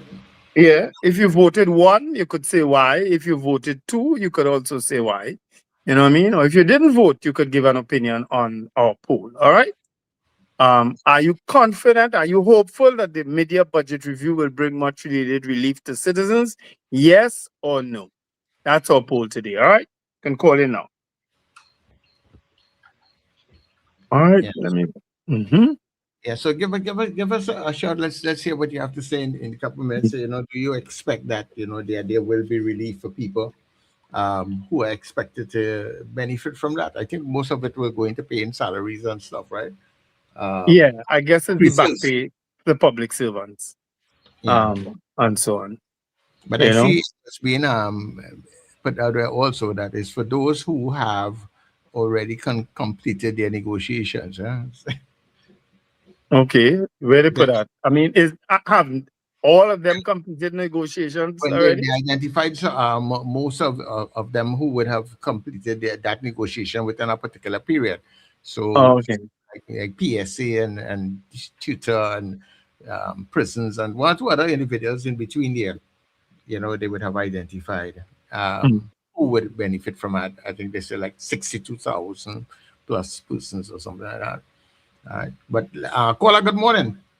Hi, good morning, gentlemen. Morning to you. Morning. It's a very long time that I haven't called because I've been trying every day, but I'm not getting through. Well, Now, you got through today. Thank God. yes, thank God. I am quietly confident that citizens, especially those on the lower end of the ladder, will see some kind of relief, especially all the hardships we have endured. Not only in the last year, but we have been enduring hardships for the last 10 years and more, right? But we have been feeling it a little greater in the last year with the closing down of CPEP and Europe and these things. So I believe that with all the reports from Moody and these places, the government has relatively stabilized the economy. And I'm hoping that with this upcoming mid-year review next Monday, that or Tuesday, whenever it is, that we will see some kind of relief and people and the economy will start generating some kind of upward growth. And I'm hoping that with the opening of Petrofin and these things in the coming months or years, that we will start to see the economy blooming again, as we have seen in years gone by. So I want to advise the government, do what is necessary. Open back, well, not open back, but create job opportunities, especially for those. And let's stop the talk about how many jobs was created, how many were fired. These are just nonsensical things. We need less talk and more action. Thank you so much. Okay. Yeah. 28113152995156, right? So, yeah, how do you feel about it? Do you feel that it's going to relieve for the citizens? Well, your poll results are up. Yeah, you already see what most of you all are saying via the different platforms this morning. Mr. Billy, good morning. Hi, good morning. Nice to be on the breakfast show once more. I will say yes to that question, that poll question, because what a windfall do, which is what the government said they asking for that $2.9 billion is to address, this promise they made in their campaign of addressing these outstanding arrears and all these different things for public servants and the wider community. So I see a windfall will give you the opportunity to oppose the financial, maybe to do a in your home, to maybe purchase a new car, you might even have a vehicle. And so I see it as an opportunity, and I think it's a positive thing. And they keep into their promises, and I feel that it will only go well. But in my substantive point, I would like to say, back in Brazil all the way for the World Cup. And I think you ought to consider a program strictly on the World Cup, seeing that is a World Cup fever starting tomorrow. Thank you very much for this opportunity. Yeah, thank you very much. Andre, you hit the nail on the head, boy. Say, Wendell, it's clear that people's feelings of hopelessness or hopefulness is primarily based on whether the political party they support is in government or not. They are more hopeful when their government of choice is in power. You're absolutely right, Andre.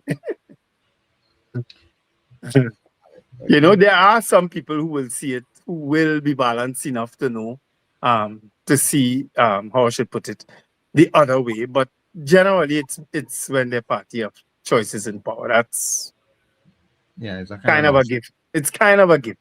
And you would have heard from the caller who called, and of course from Mr. Billy too, who doesn't hide the fact that he supports the UNC. But he will pong them still too, if they're doing stupidness, as he has done, right? Right. So the poll results, Wendell, and we get it, I guess. All right, the results of our poll, of course, are you hopeful that the mid-year budget review will bring much needed relief to citizens? 6% of you said yes, 94% said no. 94% said no. The pattern is not very obvious yet. Maybe it will become obvious in the mid-year review. We don't know. It certainly wasn't obvious from the last budget presentation. Maybe they will clear that up in the mid-year review. We'll wait and see. But Mariano Brown is the expert in that. I am no such expert. None of us here on this show are experts. So we'll speak with the expert when we come back. All right? Yeah, yeah, yeah, yeah, yeah, yeah, yeah. Yeah, yeah, yeah.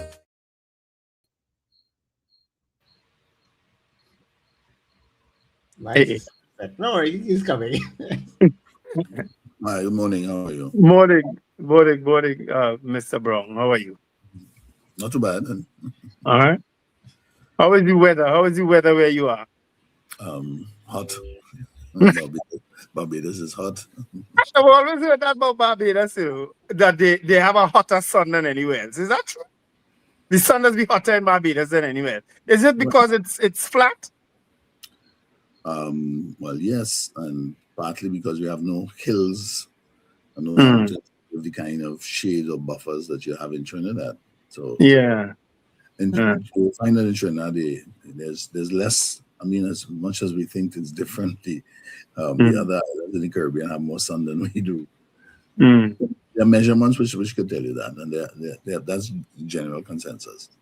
All right. Well, I guess we could get straight into our topic this morning. Of course, we talking in media review, and our poll question this morning, Mariano, was: are you hopeful that that citizens will get some sort of relief from the media review, the budget review? But relief? Yes or no? Sorry? What kind of relief you have in mind? Relief from what? Sorry. Well, I guess relief from financial burdens. From whatever citizens have been suffering from, loss of jobs, loss of income. What do you think is in store for citizens? I don't think that there's much in store for citizens other than what we've had before.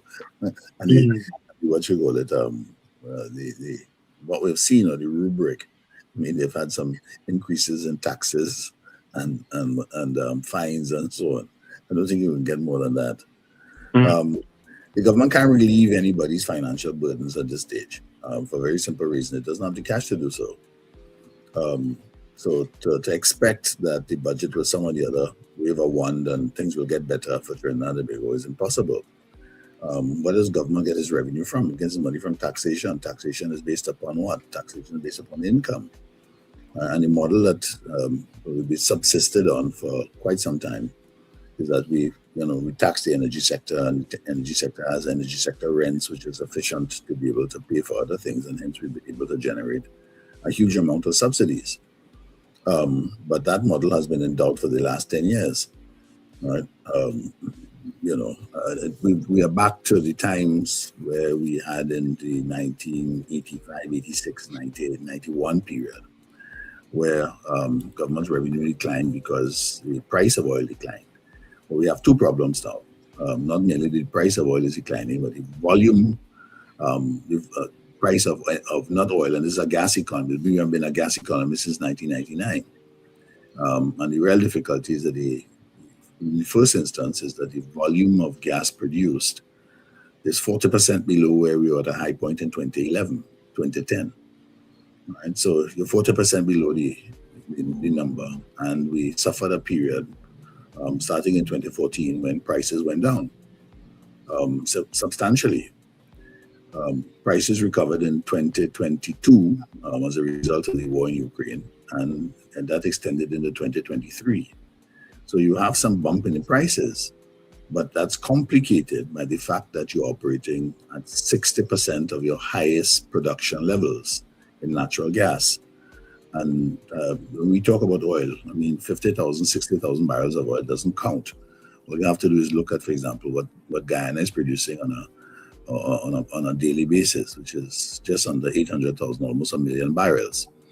And 1 million barrels of oil is probably roughly equated, 800,000 barrels of oil is roughly equated with what our gas production was in 2010, 2011. And that's conversion into what is called barrel of oil equivalents. So Guyana is producing what we were producing in that period.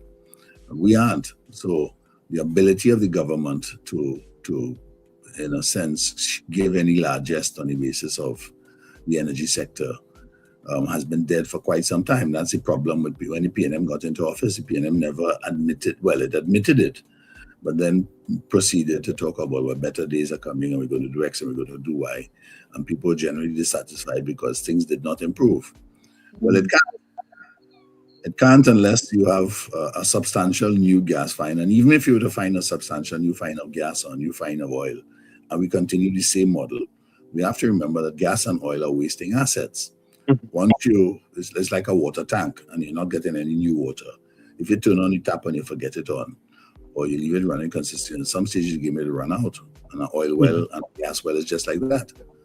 You can only extract X amount out of it, and that's it. You have to find new gas and new oil. And that's the problem. We have explored approximately, the argument should be about at least somewhere about 50% of what our reserves capacity is.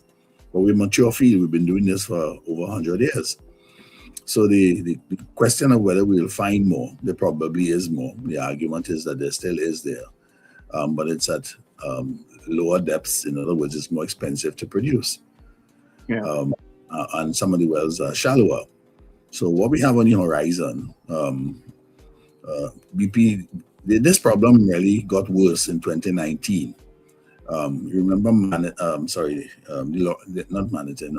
Angelin and Juniper came on stream, and the production went up to 3.7, and it felt, well, everything would be all right. And in 2019, the infill drilling program from BPTT, which was the major producer at the time, fell. It failed.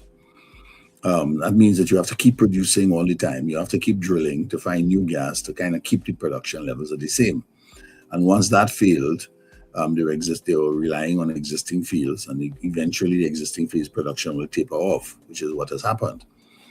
So the only thing that we have on the horizon, which is one of the reasons why the PNM was pushing, in fact, every government, including the UNC, when it was in office, was pushing for dragon gas. The dragon gas was about 4 trillion cubic feet. You notice nobody talks about what is Trinidad and Tobago proven possible reserves anymore. The time that used to be on the front burner, we know about 10 or 12 trillion cubic feet. Well, the production has been climbing, so the assumption has been that those proven reserves have been falling as well. So that to get more gas, you have to get new fields into production. That's the reason for going after Manatee, Coquina, and all those fields which are sort of shared between Trinidad and Venezuela. And the presumption. So Mariano, for those of us who are ignorant and who were hopeful that with the war with Iran, where oil prices went up almost double that they will, that is just a fallacy then, that we are not going to benefit from that.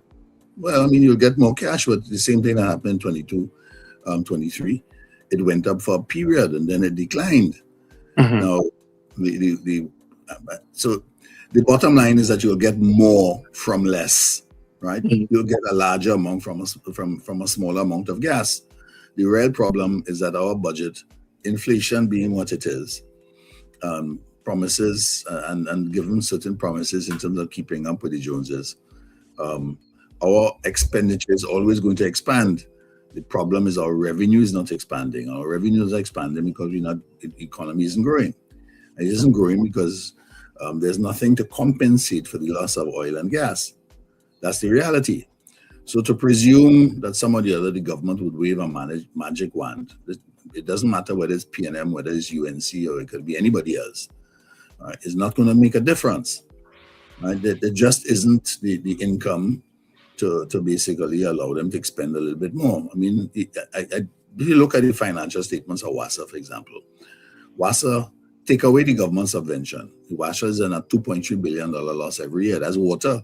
And people, they don't want any increase in water rates and so on. Well, you can't fix WASA if you don't have a bigger revenue base to be able to do it. I mean, it's unconscionable to think that you could be minus $2 billion and the organization will continue to survive. If that happens on an ongoing basis, it will die. So the government has to cough in $2 billion. So it's $2 billion less to spend on anything. And TNTech is in a similar position. I was only able to put my hands on the 2021 numbers. But the amount of, so NGC gives or sells TNTech gas, which and it goes to the power producers, and they have to pay the power producers for the conversion. Right? Well, they can't even pay for the gas. So you end up in a saying nobody wants to pay any increasing electricity prices. What's going to happen? One day TNTEC will fail. Well, if the whole country, if TNTEC fails, then everything fails, including the entire economy. So that's not possible, right? So the reality is that we're going to have to spend more on electricity. We're going to have to spend more on water. And any government that doesn't tell the population that in a serious way is being irresponsible. And that's exactly where we are. The governments are making promises that they can't fulfill. I mean, the PNM, as bad as you want to think that they were. So they offered 5%. The UNC said, okay, go, we clear the decks, we'll offer you 10. What's the reality? They can't pay the 10. Yeah. Right? So, and you have to remember, that's only the agreement for the period 2014 to 2019. Right?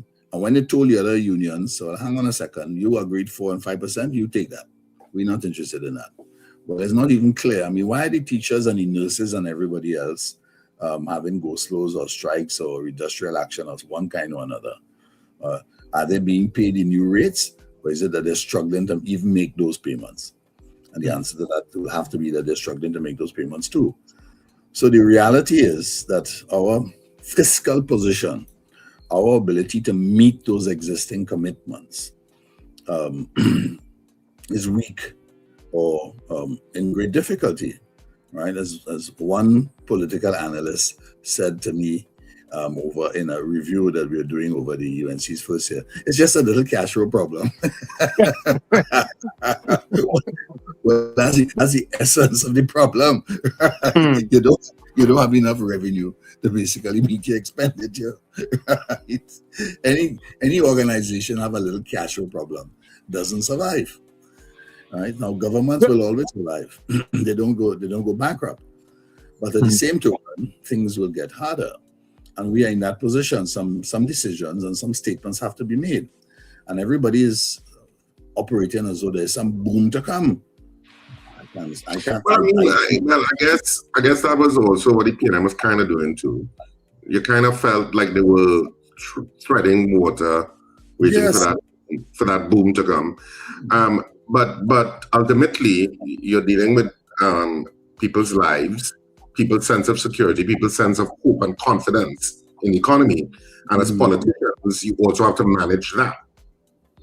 And so going forward, they have to give something in terms of managing people's expectations. You could be telling them the truth, but you also have to manage how do they feel confident going forward that you can handle the problem. All right. So does the current government have anything to hold on to? Or is Trinidad and Tobago a lost cause? Trinidad and Tobago is not a lost cause. The point is that you have to manage within the confines of the revenue that you have. And you have to adjust your expenditure to be able to do it. Right? Now, that also means being responsible.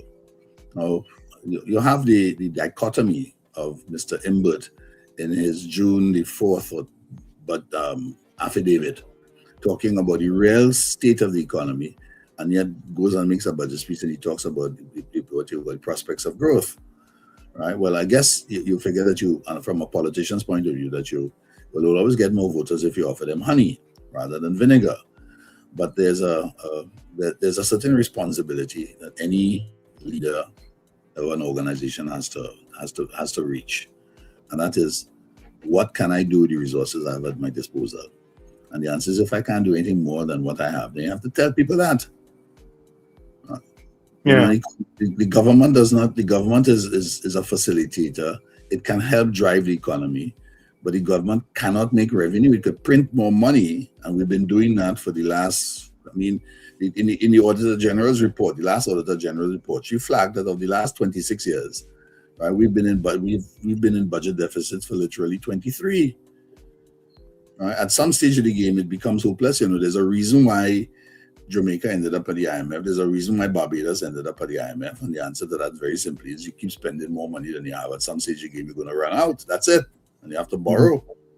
And you have to borrow from the only source that's going to be able to lend you. And they will lend you on the presumption that you're going to make certain objective cuts. That's it. Now we run into towards that space. We run in on a budget deficit this year. Mr. Tanko decided he'd fudge the budget numbers by dropping out. He's not going to account for the increases in back pay. He's not going to account for NIS. He's not going to account for a few other things, right? So they presented a budget with a deficit of $3.6 billion, and all of a sudden we have new jobs, do this, do that, and everything. When UNC wins, everybody wins. What's the reality? The reality is that you're going to run another deficit budget. You add $2-point-something billion right now in Arena. Even that is not sufficient. It doesn't cater for all of the expenses that they still have on the table that they haven't paid yet. Mm-hmm. Yeah. So how does the government? The government has to have a plan moving forward and how to grow the Trinidad and Tobago economy. Are you confident they have a plan, or do you think that they are kind of spinning top and mud? No government, including the PNM, has been level with the country and said, look, hang on, this is going to be a long time. To turn around an economy is not a 5-year exercise. To think that you could do it in 5 years is ridiculous, right? And to think that the PNM could have done it in 10 is also ridiculous. This is a 25-year exercise. That's the reality. It's a 25-year exercise. That. If you want to be realistic, that's what it would take. Now, if you want to talk about moving away from oil and gas, and you have to face that, there's a reason why Exxon is pulling as much oil, and it doesn't want to set up any refining capacity and do X and do Y in Guyana. We're not interested in all that level of expenditure. We're not spending any more capital expenditure, right? We will put FPSs in position. We take out as much oil as we could, and we send it to North America for processing. Right? We're not spending any more additional expenditure. That's it. Why is that? For the very simple reason we do not know how much longer we have with fossil fuels. So the answer is we maximize our profits in the short run. Now you can't build an economic future on the basis of a curve which says that fossil fuels have a limited life moving forward. Right? And that's what listen to what you all are saying. Right? When is the next boom going to come? The answer is that even if you got a next boom, what will happen after that? And I forgot to tell you, for example, that just the estimate of the two agreements in terms of back pay between NUGFW and PSA, it was $6.8 billion. So far, we're only talking about we're only talking about PSA. That's a selective cost to all the others, right? That's only talking about the PSA, but everybody else. And then we haven't dealt with the period 2020 to 2025. Right, so you're talking about a government running on arrears of expenditure. That's you cannot run a business that way. Right? And then we haven't dealt with the period, which is the next bargaining period, 2025 to 2028. So by the time we finish dealing with the backlog, which is going to be another $6 billion. Right? We've already, if Manatee comes on stream, and everybody is holding their head, but Manatee is going to bring us what you want. Manatee is 2.7 trillion cubic feet. I go back to the point that I was asking in the beginning. What are Trinidad's proven possible reserves? It used to be 10 and 12. So somewhere, and that was high point, right? We clearly are not at that, and nobody talks about it anymore because the number would be frightening. And that's the reason why BP and Shell are talking to Venezuela, right? They're talking to Venezuela to see if they can do a deal with Venezuela. They have assets on the ground in the case of LNG, and they want to make certain that the LNG plant is fully utilized. Right now it's operating at, most of we have 50% of the plants in Point East are closed, Right? Is the Dragon deal dead for us, or is it still a diplomatic issue that we have to navigate because of the current relationship with the current Prime Minister and the current President of Venezuela? Well, obviously that's a problem. Right, and if you what you got it, the signs are obvious, right? Delcy goes to Grenada, Delcy goes to Barbados, right? She's going to India for the meeting with the BRICS, right? You said 8 weeks ago you sent in a delegation of Barbados. You can't even appoint an ambassador, right? What relationship do you have? How could you possibly be talking about Venezuela gas as though it's bound to come? You own it? Yeah. Is it that the UNC government, under the stewardship of Prime Minister Prasad Bisesa, then has no way in your mind of circumventing the diplomatic mess in terms of the relationship between Trinidad and Tobago? Or is there some path forward in your mind that exists? They have a path forward, yes. You have to go and beg and kiss feet. That's where you are. It's not yours, right? You can't assume that you're going to get it. And even if even if we were able to get it, you have to remember on what terms. This is a business, right? So if you produce your own gas, you could get royalties, right? Now, so take out that one time. If you're taking Venezuela gas, forget about royalties. You're paying royalties. Then you have to pay a price, right? So the price at which you're bringing it is commercial. The whole commercial value is completely different when you land it on Trinidad and Tobago soil. So your margin is going to be considerably left. If your margin was 50%, the margin will be 25% now. But what that means, you even if you have more, technically you're going to be generating less with every molecule of gas that you process. That's the reality. So even that is not a fail-safe device to make certain that Trinidad and Tobago goes forward. All right? And everybody's thinking about Manatee. Manatee is going to generate an amount of cash. All right, so Shell spent $2 billion US, somewhere there about 1.7, 1.8, all right, whatever the number is. All right. If you're an investor and you just spend $1.8 billion, you want to make certain you recover your capital first, right? So they have a thing called cost recovery, in which case I'm going to write off at least for every dollar that you get, I'm going to write off at least every dollar that I get, I'm going to write off at least 70%.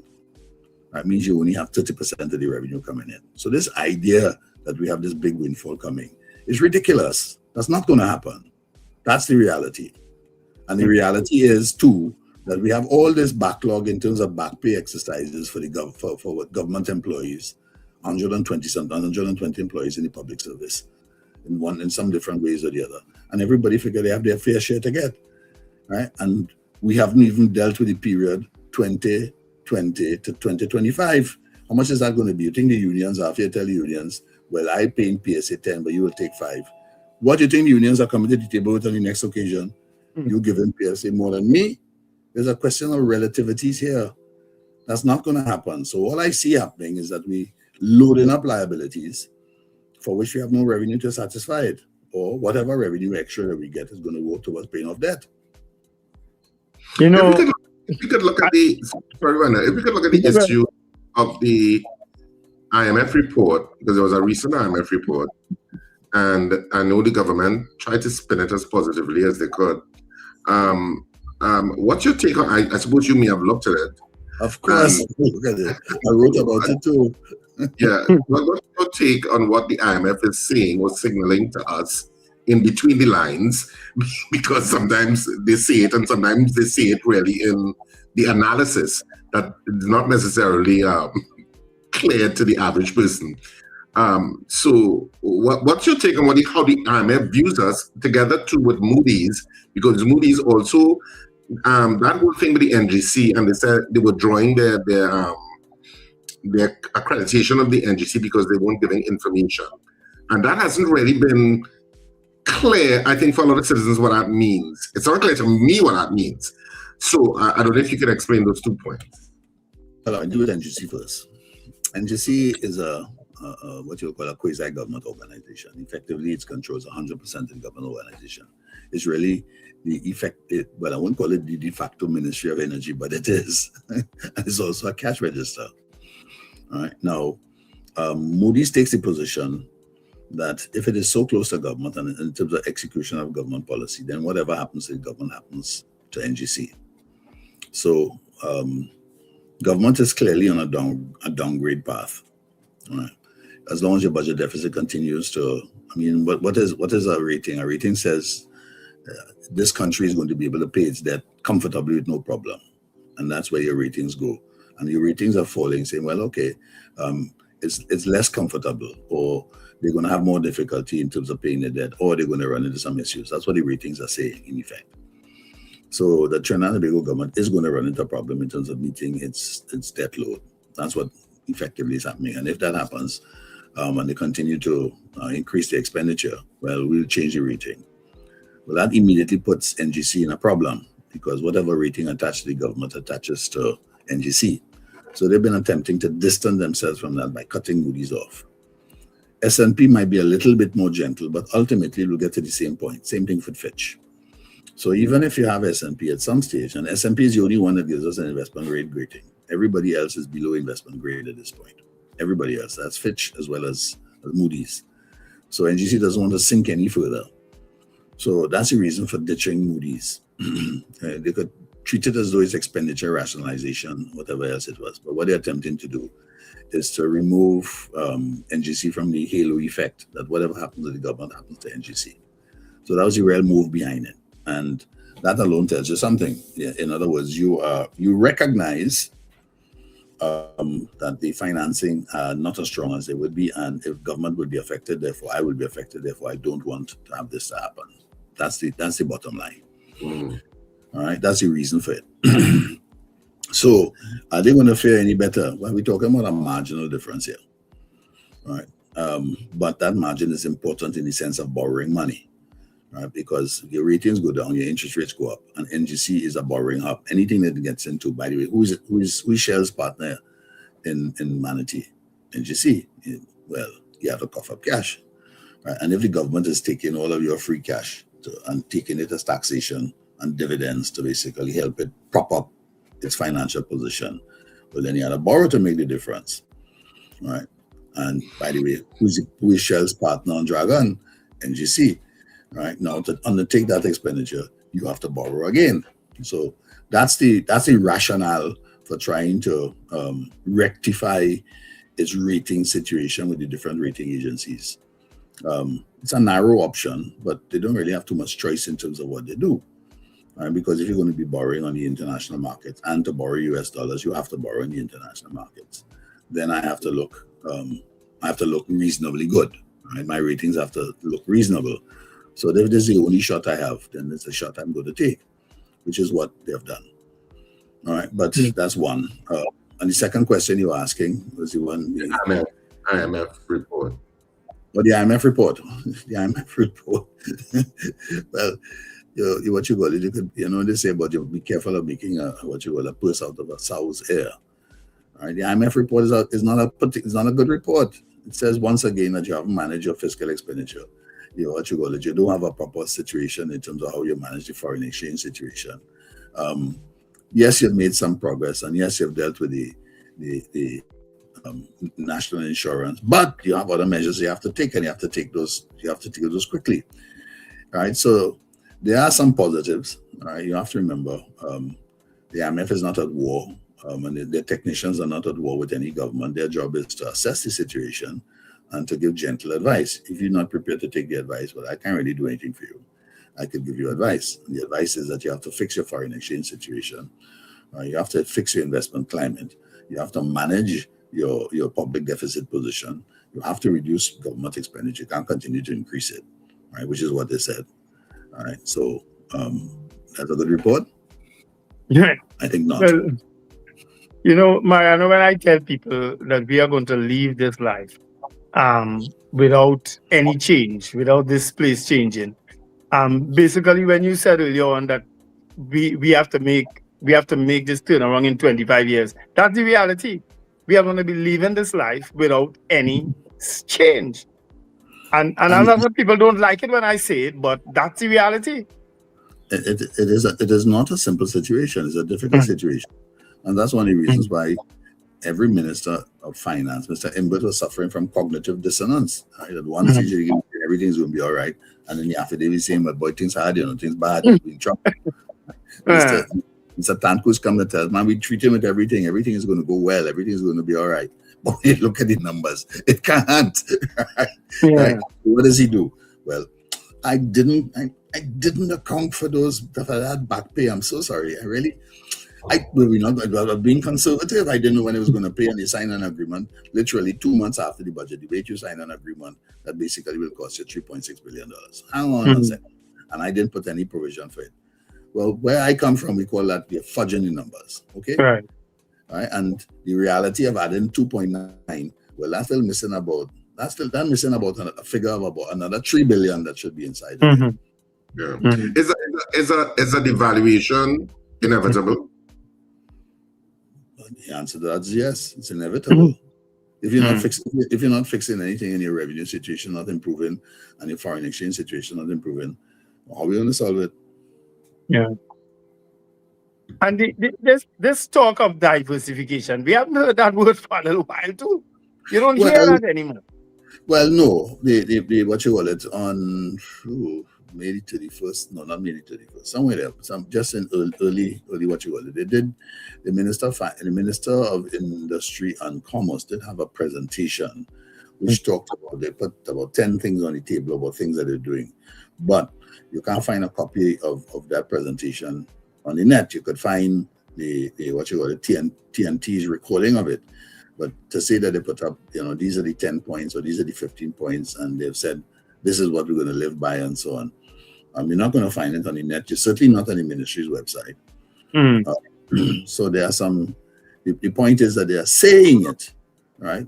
But it's a lot harder to do. So what is the Minister of Trade and Industry so far hang his hat on?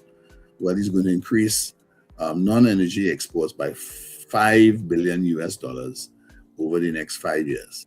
Well, 1 year has gone, and they haven't gone up. So what's going to happen over the next 4? So it's a mixture of tactics and strategy, right? But it's stronger on tactics than it is on strategy in terms of where it's going to go.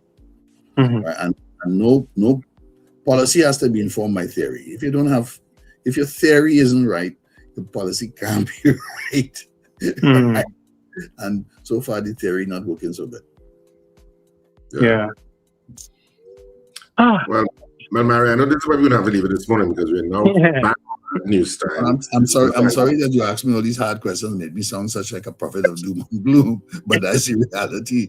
No, but you've always been realistic, Mariano. To your credit, you've always been realistic, regardless of who's in government.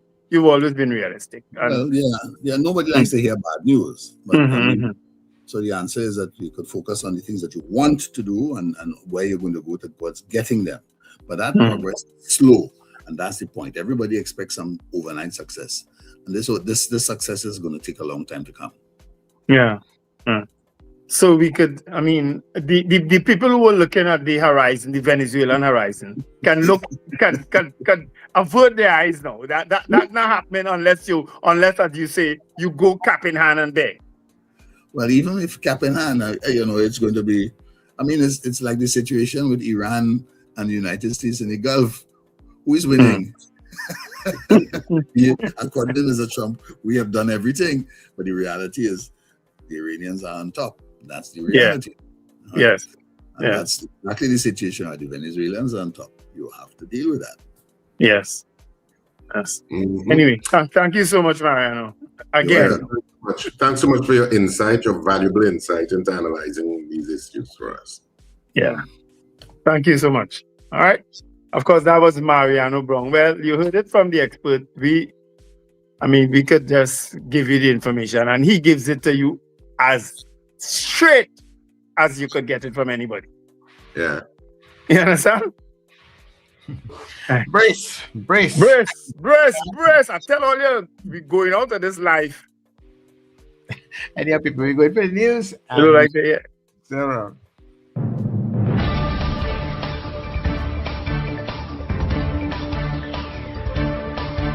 The news you need, the clarity you deserve.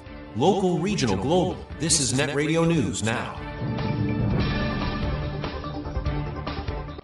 This is News Now on New Era TT Radio, Net Radio, and Guile Caribbean TV for Tuesday, the 19th of May. I am Derek McMillan. Thank you for joining us.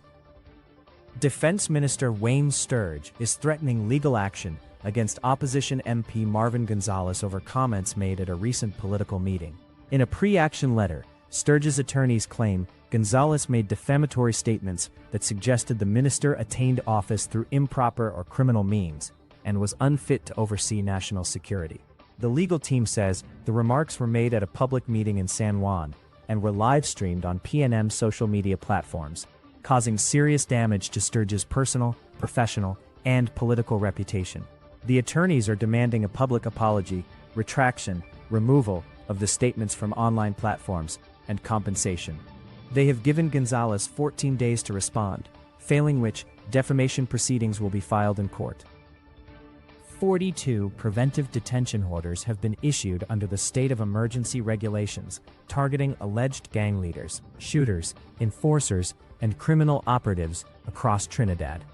The orders, signed by Homeland Security Minister Roger Alexander between May 8th and June 2nd, are based on intelligence suggesting the individuals pose a threat to public safety. Authorities allege the detainees are linked to organized criminal groups involved in murders, shootings, armed robberies, extortion, kidnapping, drug trafficking, and firearm offenses. The government says the detentions are intended to disrupt planned criminal operations, retaliatory gang attacks, and other activities considered prejudicial to public safety during the ongoing state of emergency. The Industrial Court has ordered the Northwest Regional Health Authority to pay $75,000 in compensation to a former employee after finding he was unlawfully terminated. The court ruled that the authority failed to follow mandatory disciplinary procedures before deciding not to renew the contract of hospital attendant Eddington Lewis in 2019. Lewis, who was employed from 2018, was dismissed following an unfavorable staff appraisal. The court found the decision was based on allegations of misconduct, yet no disciplinary charges were laid, and the required procedures under the law were not followed. Judges described the termination as harsh and oppressive, and said employers must adhere to fair procedures when dealing with alleged misconduct.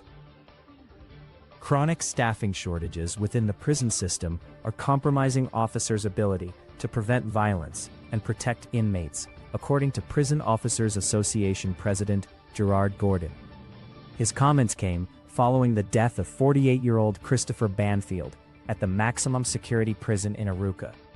Gordon said inadequate manpower limits officers' ability to interrupt or prevent incidents, particularly during overnight lockdown periods when officers remain confined to designated control posts. Banfield was found unresponsive in his cell during routine checks on Tuesday morning and was later pronounced dead. Investigators believe he was beaten during an altercation with another inmate on Monday night and suffered severe injuries to his head and face. Police investigations are continuing. Sea lots fishermen have won a temporary reprieve after Agriculture and Fisheries Minister Ravi Ratiram assured that the Port of Spain wholesale fish market will not close on June 14. The assurance came after fishermen were told the facility could be permanently shut down, a move that would directly affect 69 registered fishermen. The market has operated since 1983 and serves as a major distribution hub for fish and shrimp across Trinidad and Tobago. Ratiram said he sought clarification from NAMDEVCO and was assured no closure would take place this month, despite outstanding payments owed to the Port Authority. The minister has promised consultations with stakeholders on the future of the facility, while fishermen have shelved planned protest action and opted for dialogue. Finally, tensions in the Middle East have escalated after the United States launched retaliatory strikes on Iran, following the downing of a U.S. Apache helicopter over the Strait of Hormuz. U.S. Central Command said the strikes targeted Iranian defense and radar systems and described the operation as a proportional response to what it called Iranian aggression. President Donald Trump said the response would be very strong and very powerful, adding that both pilots involved in the helicopter incident were rescued unharmed. Iran's Foreign Minister Abbas Araghchi warned that Tehran would leave no attack unanswered and urged U.S. forces to leave the region if they wanted to remain safe. Iranian state media also reported explosions and air defense activity along parts of the country's Gulf coastline. And that is Net Radio News at this time. That was news now. Stay informed with new Era TT Radio. Net Radio.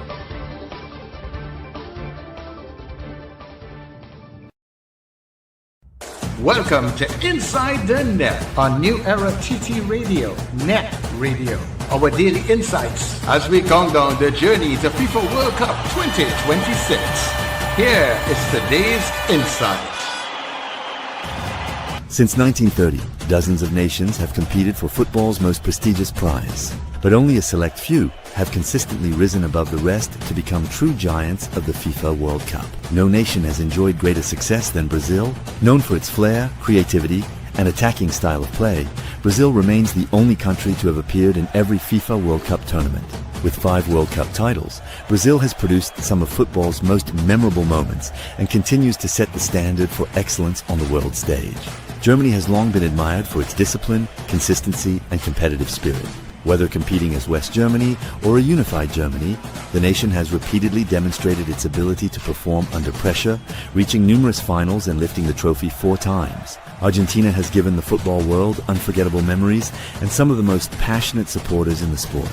The South American nation has produced generations of talented players and has built a rich World Cup legacy through determination, skill, and dramatic victories. Italy's football tradition has also earned a place among the game's elite. Known for tactical discipline and defensive excellence, Italy has captured 4 World Cup championships and remains one of the most respected football nations in history. France has emerged as one of the modern powers of world football. With a combination of technical ability, athleticism, and depth, France has consistently challenged for major honors and established itself among the world's best. Together, these nations have helped shape the history of the FIFA World Cup. Their victories, rivalries, and unforgettable performances have inspired generations of football fans around the world. But every World Cup also reminds us that history alone guarantees nothing. New challenges emerge, underdogs rise, and every tournament creates opportunities for new stories to be written. As the FIFA World Cup 2026 approaches, football fans everywhere are asking the same question. Which nation will add its name to football history next? This has been Inside the Net Road to FIFA World Cup 2026 Insights. Join us again for another World Cup Insight as we continue the journey to football's biggest stage. You've been listening to Inside the Net as we count down the journey to FIFA World Cup 2026 on New Era TT Radio, NETT Radio.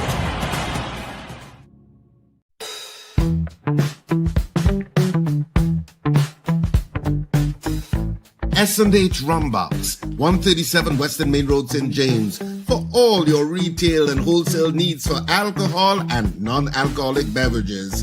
Call us at 686-0599 or visit us at 137 Western Main Road, St. James. S&H Rumbox, drinking out of the box. Gaylan and the Ultimate DJ Shane presents the Reggae Ride 26. A touch of red, white, gold, and green. Come out with your crew. Represent your color. Get ready for pure reggae vibes on June 27th on Board Harbour Master. Boarding 11 p.m. and sailing at midnight. For over 20 years, the Reggae Ride has delivered the best reggae experience. Music by DJ Damien, Ever Slick, DJ Junior, Gaylan, and the Ultimate DJ Shane. Get your advance tickets, only $250 at Agard's Nuts House and City Furniture Stores nationwide or on islandnytickets.com. Remember the songs used to make you rock away. Those were the days. Powered by Agard's Nuts House, City Furniture, Tokopia Hotel and Lounge, Cricket Land Academy. The Reggae Ride 26, a touch of red, white, gold, and green. Just a little bit longer, baby. Oh, my love keeps growing stronger. Are you taking care of your sexual health and overall well-being? At Total Image and Dr. Raj Adult Boutique, we believe your confidence, wellness, and intimacy matter. Visit us at our convenient locations: 10 Carmody Street, St. Augustine, Edinburgh, Chaguanas, Shops of Day Bay, 95 Circular Road, Vista Bella, Docks Ranch Light Pole 51, SS Aaron Road, Penal, and Metro Hotel, Suite 1, Number 2 Knoll Street North, Couva. From relaxing massage services to professional guidance on sexual wellness, we are here to support you every step of the way. Consult with renowned sexologist Dr. Raj Ramnanan for expert advice tailored to your needs. Take the first step toward a healthier, more confident you. Call 285-9739 or 645-4543 to book your appointment today. Total Image and Dr. Raj Adult Boutique, where wellness meets confidence. Advertise with us on New Era TT Radio, the fastest growing streaming platform for talk in Trinidad and Tobago. Audio and video ads welcome. Elevate your brand with us. Connect with us at newerattradio@yahoo.com or call us at 299-5156. Now what are you waiting for?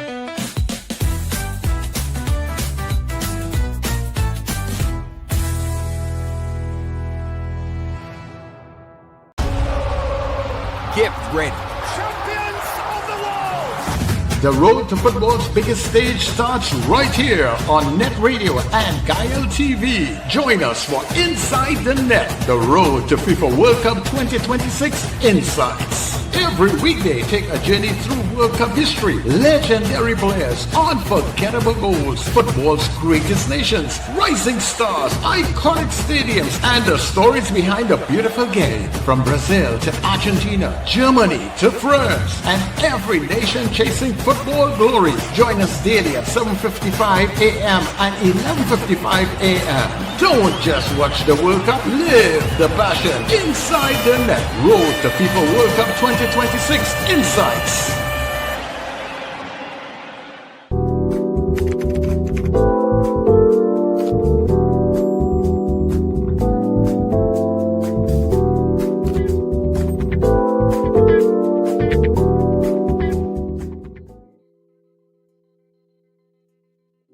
Okay, everybody, and of course, welcome to the third and final hour of the breakfast show, right here on the Net Radio. Yeah, lots of conversation between there. I hope you enjoyed the football insights that we are bringing to you, and stay with us because every day between now, the World Cup kicks off tomorrow. The Game of Champions, 48 teams, lots of games to be played. I have to get the rundown on the teams as what games are playing on what day and stuff, so we can keep you updated where that is concerned.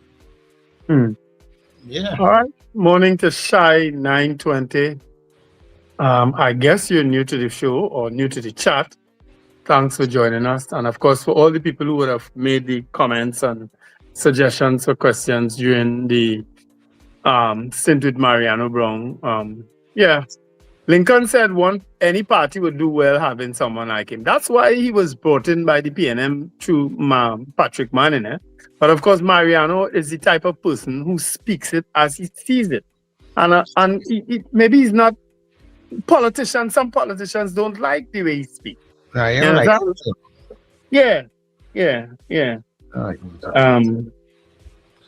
One political friend he had, and well, we hang together sometimes, was Martin Joseph, because he was the next one used to speak it like it is. A lot of people didn't like him, or rest his soul. But Mariano and Martin were very close because politics need people like that just to get the job done, get it done the proper way, and stop fooling people. You have a whole government in office now, fool. So everybody expecting ham, lamb, and jam. If they're able to prove Mariano wrong, well then fine, all well and good. But it'll probably empty the Heritage and Stabilization Fund and any other fund that we have there. That's probably what's going to happen. It's for emergencies. Well, we might have any greater emergency right now. You understand? Anyhow, people, you know what? It's time for our father to pop up, So, only listen to this. Don't make joke. Yeah, father. So, I'm going to play the jingle for you all. Listen to the jingle. Right? And then call us. Right? Get up. It's the time to start the day. The breakfast show is here. We bring in the soca way. Yeah.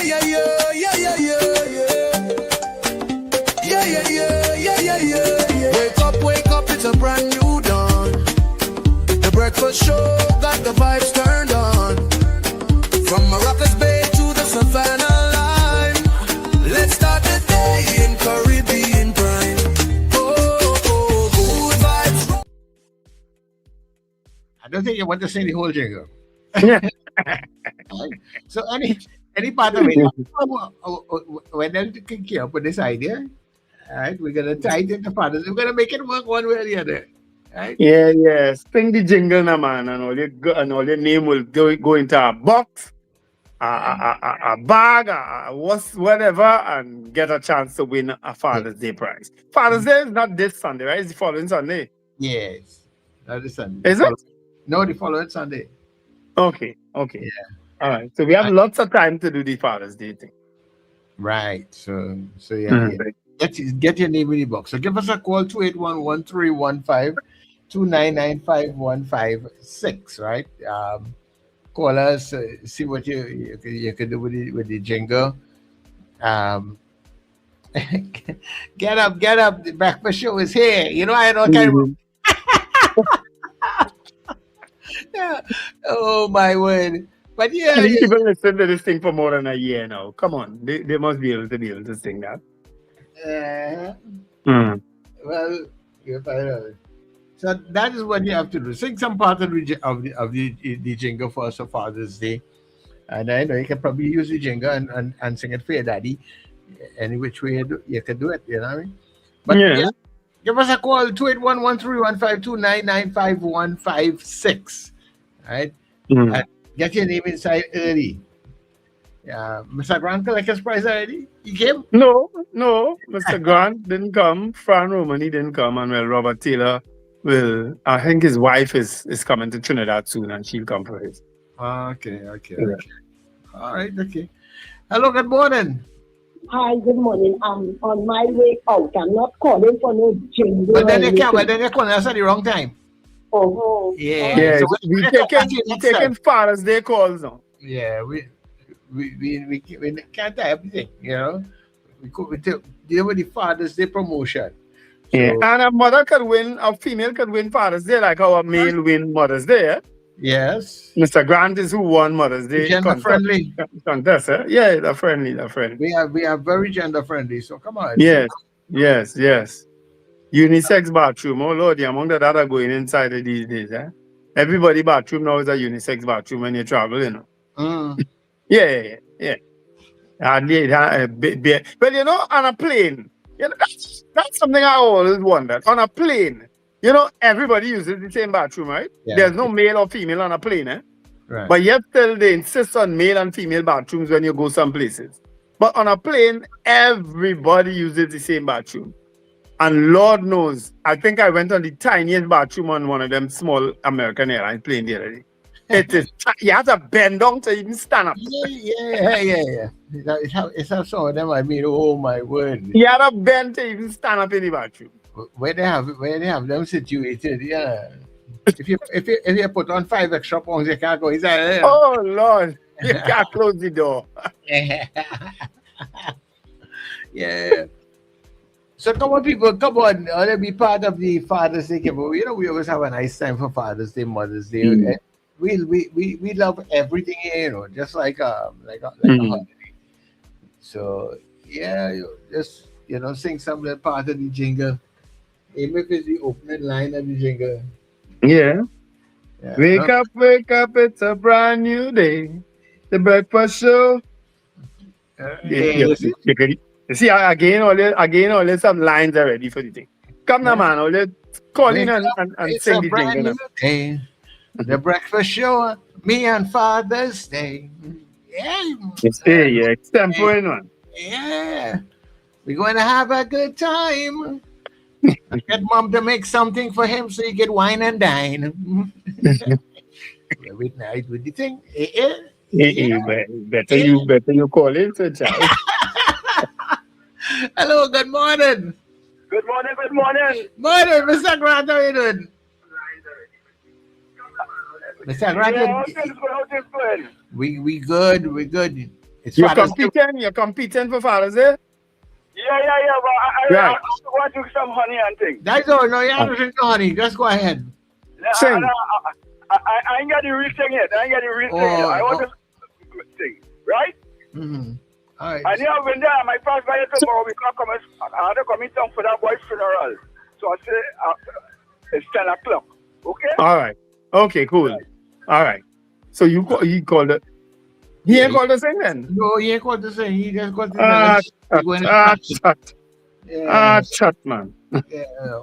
Come on, listen to things, people. Get up, it's the time to start the day. The breakfast show is here. We bring in the soca way.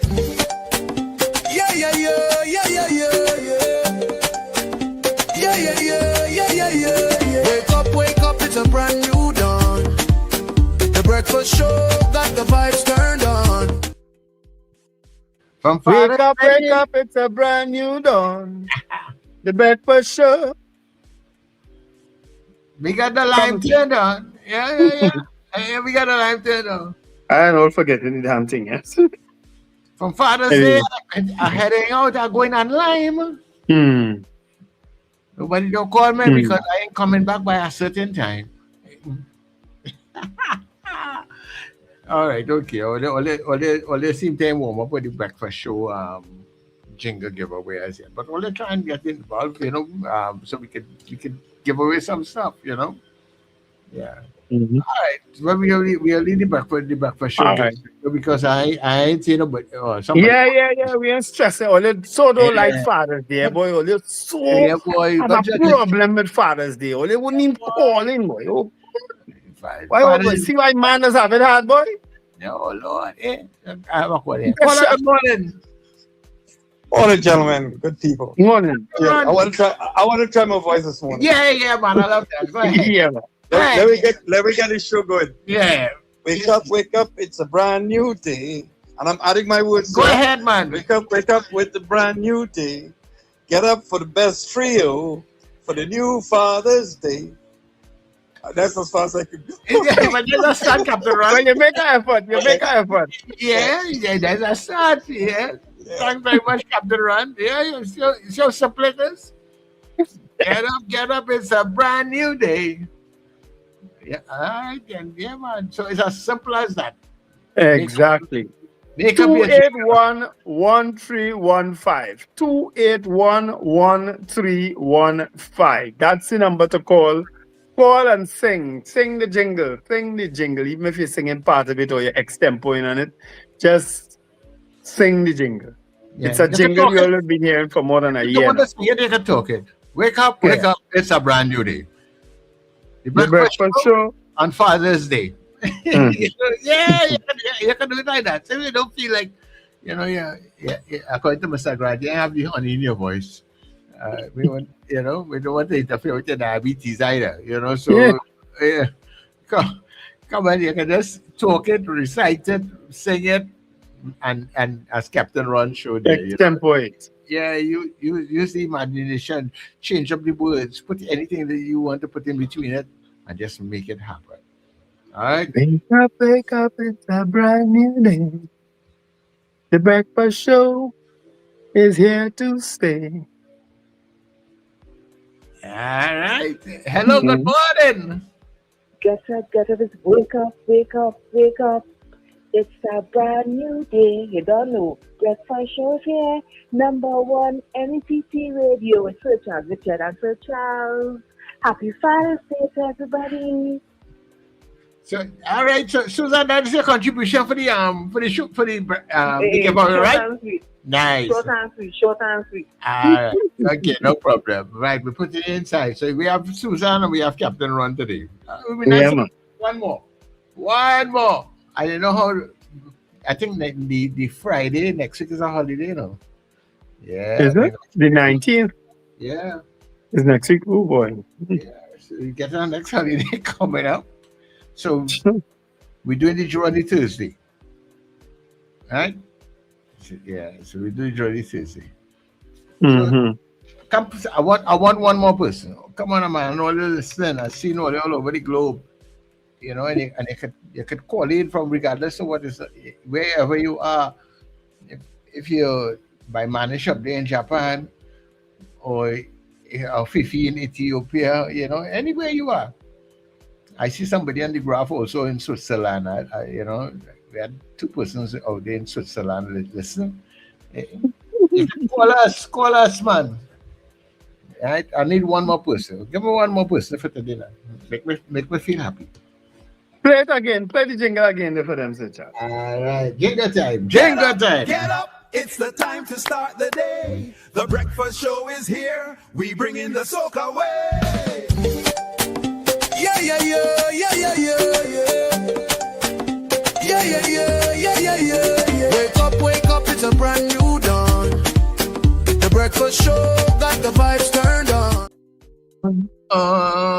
Yeah. Wake up, it's a brand new dawn. The breakfast show got the vibes. Move on. I just add for Father's Day. Let the vibes move on. Yeah, you can add anything. Yeah, Magic, why you calling and sing? Eh? Yeah. Huh? Why you calling? Eh? Alright. Caller, good morning. Hello. Where the caller going? I had a surprise caller calling me between here and Wendell. And she jumped up in line, yes. She jump up. She must be calling me for the wrong reason. Call me back, caller. I say calling to sing. When they call in the studio, they have to call to sing, you know. Right? That's what it's about. Right. So come on, I saw two of you all coming in just now. Hey. Caller, good morning. Good morning. Happy non-gestating person day. I'm offended you all are not following the trends. I got to win a jingle. What we call him last time? Soca Boo Boo. What you name? That's right. Soca Boo Boo is in the house and I'm taking no prisoners. All right. You Okay. understand? Go ahead. Let me see how we can destroy the competition. Yeah, I have no competition. And all right. Destroy it. Go ahead. Get up. It's time to start your day. The breakfast show is on. We going the soca way. All right, where's my price? At least you got the words correct. Yeah, all the words. But you ain't put in a little fathers. They try to put in a little fathers dinner, a little father something. They must have been their father foot. Okay. But anyway, you see. No, we put it on your name still. Don't worry. We put it on your name still. All of us calling in all the time. The one time we're supposed to call, they ain't calling in. We put it on your name still. Yeah, we have your own inside. Right. We have your own inside. We have no choice. We put it inside. All right? Right. So we have Captain Ron, we have Suzanne, and we have Ron DeSantis. Right. The miserable man and that, which is on the inside. Yeah. That is really some people are asking for the number to be put up, Sir Charles, on the screen, but it's 281-1315. All right, 281-1315. That's the number you're calling, right? The numbers to call. Yeah, you're supposed to know that by now. It's not a different number. It's 281-1315. All the numbers they are custom calling is what you do, you know? Yeah, look, it's streaming across the bottom, you know, folks. Yeah. 299-5156, 281-1315. Right, but call 281-1315. You're sure to get you on that one, right? But but that's it. Our three competitors are in for the day. Yeah. We will take 3 more tomorrow, God willing, and then we go Friday, and then next week Monday, Tuesday, and Wednesday, and do the draw on Thursday. Right? We're giving fathers an extended run because guess why? They deserve it. Because we could, and the fathers deserve it. And they deserve it. That's the reason to just give them that. Yeah. Okay, so that's the end of that. If you didn't look, you see the phone now getting me, but I ain't taking no more calls today. You'll call back tomorrow, right? So we're taking generic calls now. Yeah. Because so call about any situation now. Yeah. Right. So let me just play this and then we come back because football is in the air. Get ready.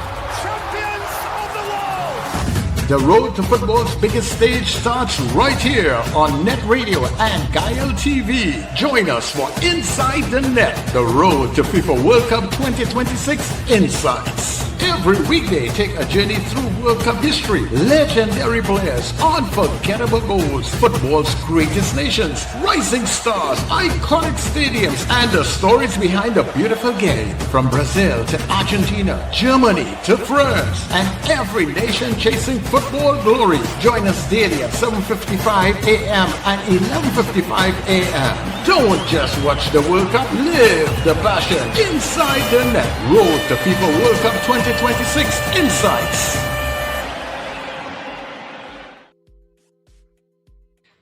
All right, so now we continue to take your calls and anything else that you all would like to talk about. We're here to take your calls, right? Put up the numbers for you guys in a short. Right, we're talking generic stuff. We've been talking all manner of stuff today. Yeah. So you're free to talk about what you want to talk about now, and we entertain your calls going up to 9 o'clock, right? Caller, good morning. Hey! Disqualify that fella. You all said sing the jingle, and now I'm hearing you could do all kind of thing. Forget that. I'm an extempo master, super boo boo. Nah. I train. I'm going on rehearse. I'll be back later. Tomorrow. All right. Tomorrow. No problem. All right, bye. No problem. Yeah. But Scorpion, I'm trying to find that story on the St. James Secondary young leaders thing. It happened when I was abroad, but I did see it. I don't think I commented on it, but congratulations to St. James Secondary School capturing the RBC young leaders. Where did this story go? I know I have it. I'm in a group chat that I reluctantly joined. But they did put it in the group chat, but I'm not seeing it now. But congratulations to St. James Secondary School from Panker Street in St. James. Panker, not Patna, Panker Street in St. James for winning the RBC Young Leaders. I see you put Patna is Panker, right? Yeah. I did see it. All right, there's it. Yeah, I got it. St. James Secondary earns top spot at RBC Young Leaders 2026. I did see it, and there's a nice picture of some students who won with its project WORM, which is Waste Optimization Resilience Movement. WORM, WORM, Waste Optimization Resilience Movement. So congratulations to the St. James Secondary School and their RBC Young Leaders. All right? Thanks for reminding me, Scorpion. I got it. All right. We're back to the line. Caller, good morning. Okay, I don't know why you were calling and then hang up. Cool. All right, call me back. 281-1315-299-5156. If you're hearing a lot of noise in the back by me here, it's because the whacker man is on the compound today. So he's whacking and what you whacking? There's no grass growing nowhere. It's a red grass, trust me. Yeah, that grass and the whackers one set of noise, then they just blow. I think it's the next set of noise. If somebody could invent 3 machines that could be quiet, a whacker, a blower, and a pressure washer. You see, if somebody could invent those 3 machines as a silent machine, man, they will be a billionaire in the morning. The Japanese will come, but I just don't trust me. I don't know how nobody never tried it. Yeah. Caller, good morning. Hey, morning, gentlemen. Morning, Anson. Yeah. I want to say thanks, guys, for having Mr. Brown with his usual erudite and truthful self. And I live in that reality a while now because I know that there's only one thing could be better. I would like to hear him discuss about. You see, there's one thing with public sector wage stagnation negotiations, right? But also, you look at the private side of it.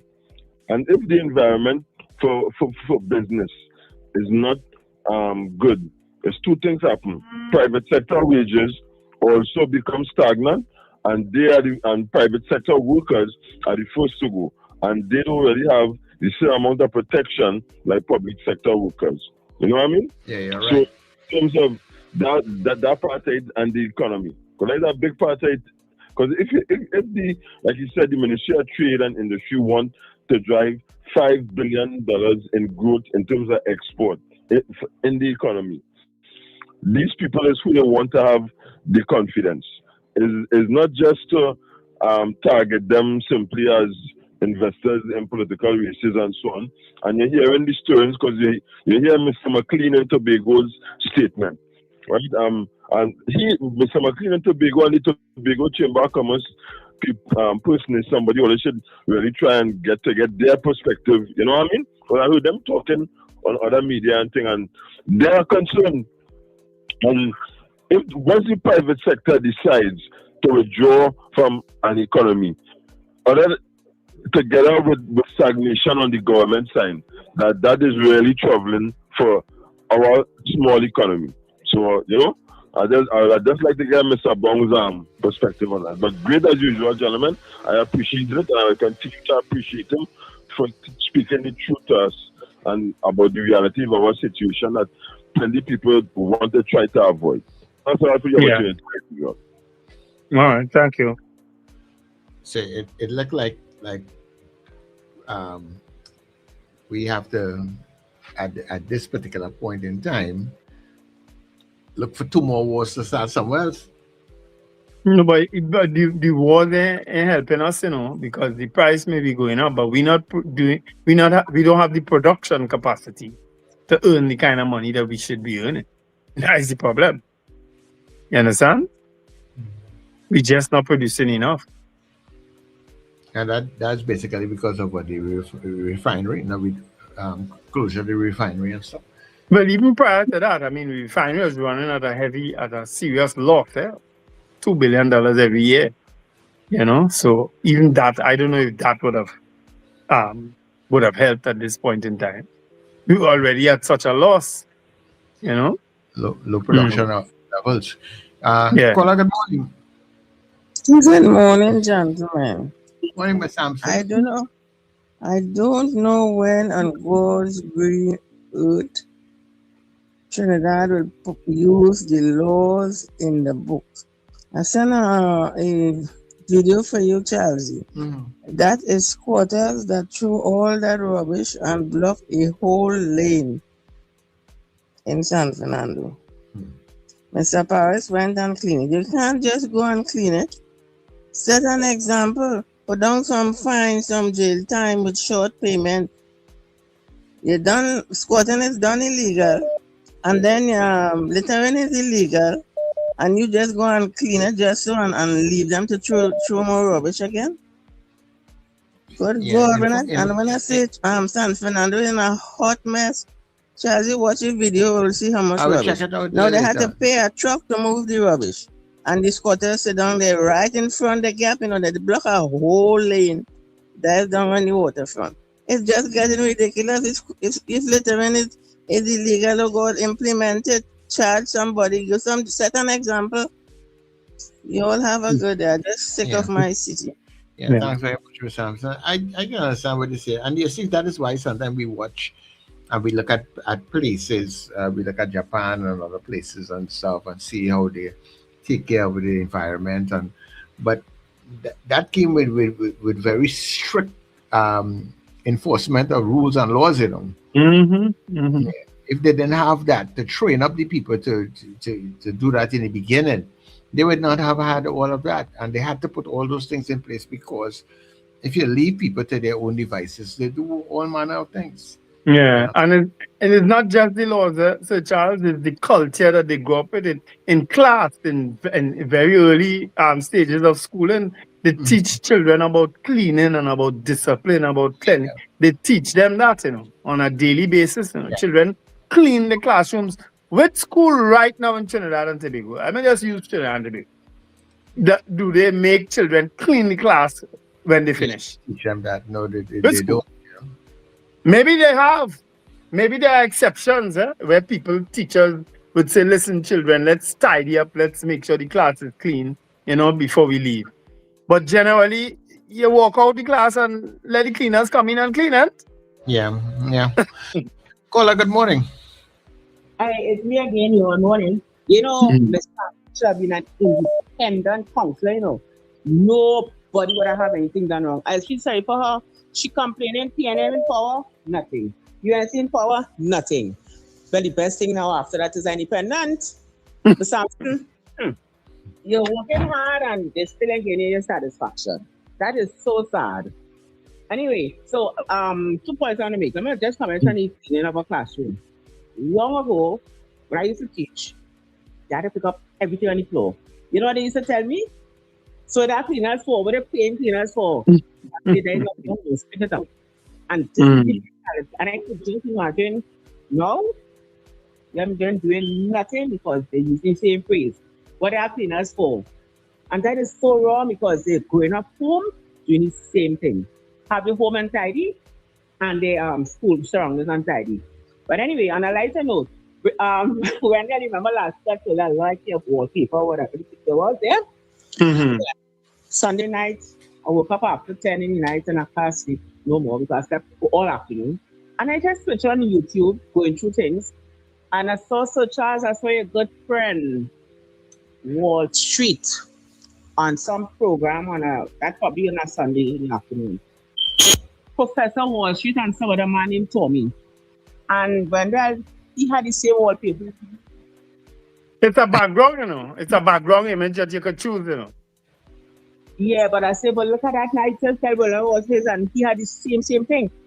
So, but I now want to talk about Professor Wall Street, Sir Charles, your good friend. He doesn't call you again. I don't hear him on the program anyway. Well, he have his own thing going on now, you know, so he's busy with that. Yeah. Let me tell you now, I thought it was a UNC program, you know. Because everything was about UNC. So let me now, wait now. But that it's was not. Wall Street, isn't it? And he had a background picture with things what the UNC said they would do and all that. And when people call you, different people call from Trinidad and from the States and so on. And anybody who says something to UNC, yeah, he like that. And you PNM, yeah, but there your PNM was. I said, well, look at that, Wall Street, he used to call on Sir Charles program. I never knew he was taken aside in politics, and I just was listening to him. I said, look at that, Politics has really changed people. But you see, for me, if you have a program, you cannot be one-sided. You have to be balanced because you have both sides that are following you. So when you talk about UNC and you want to hear the PNM people or vice versa, to me, that is not a good program. You see all the programs because the child on one side and all on the other side.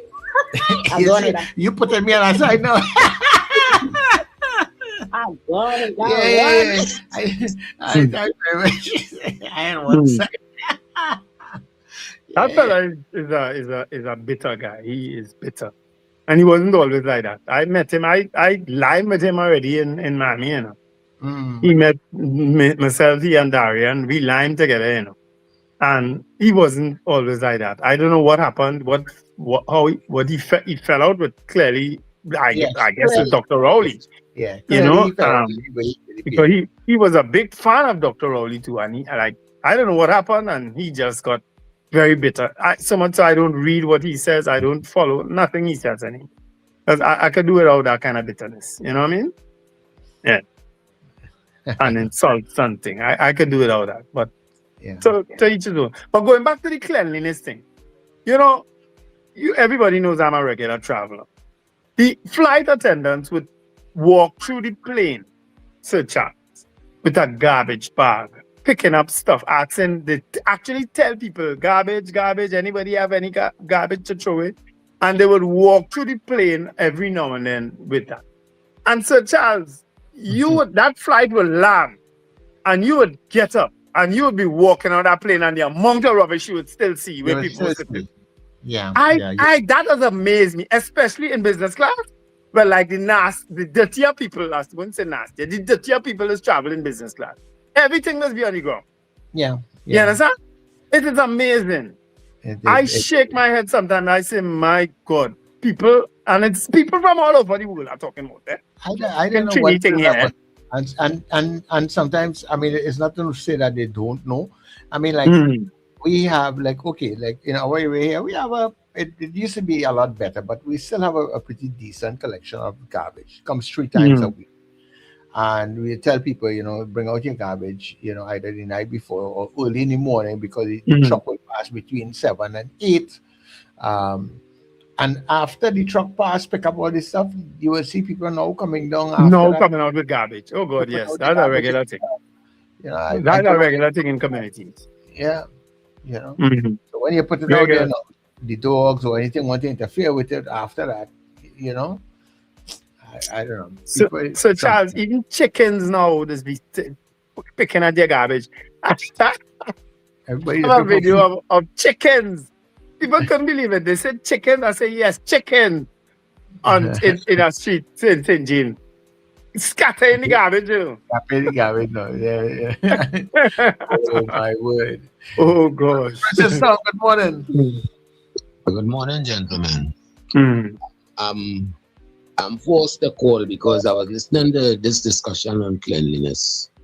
And Darian mentioned the fact that it's a cultural thing. And I want to give you a practical example of that. Though I have worked in several parts of the country.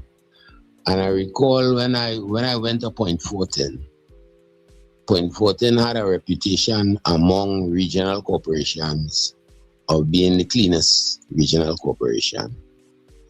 That particular attitude was established by Mayor Chenkit, because if you know him, he had a certain type of aesthetic.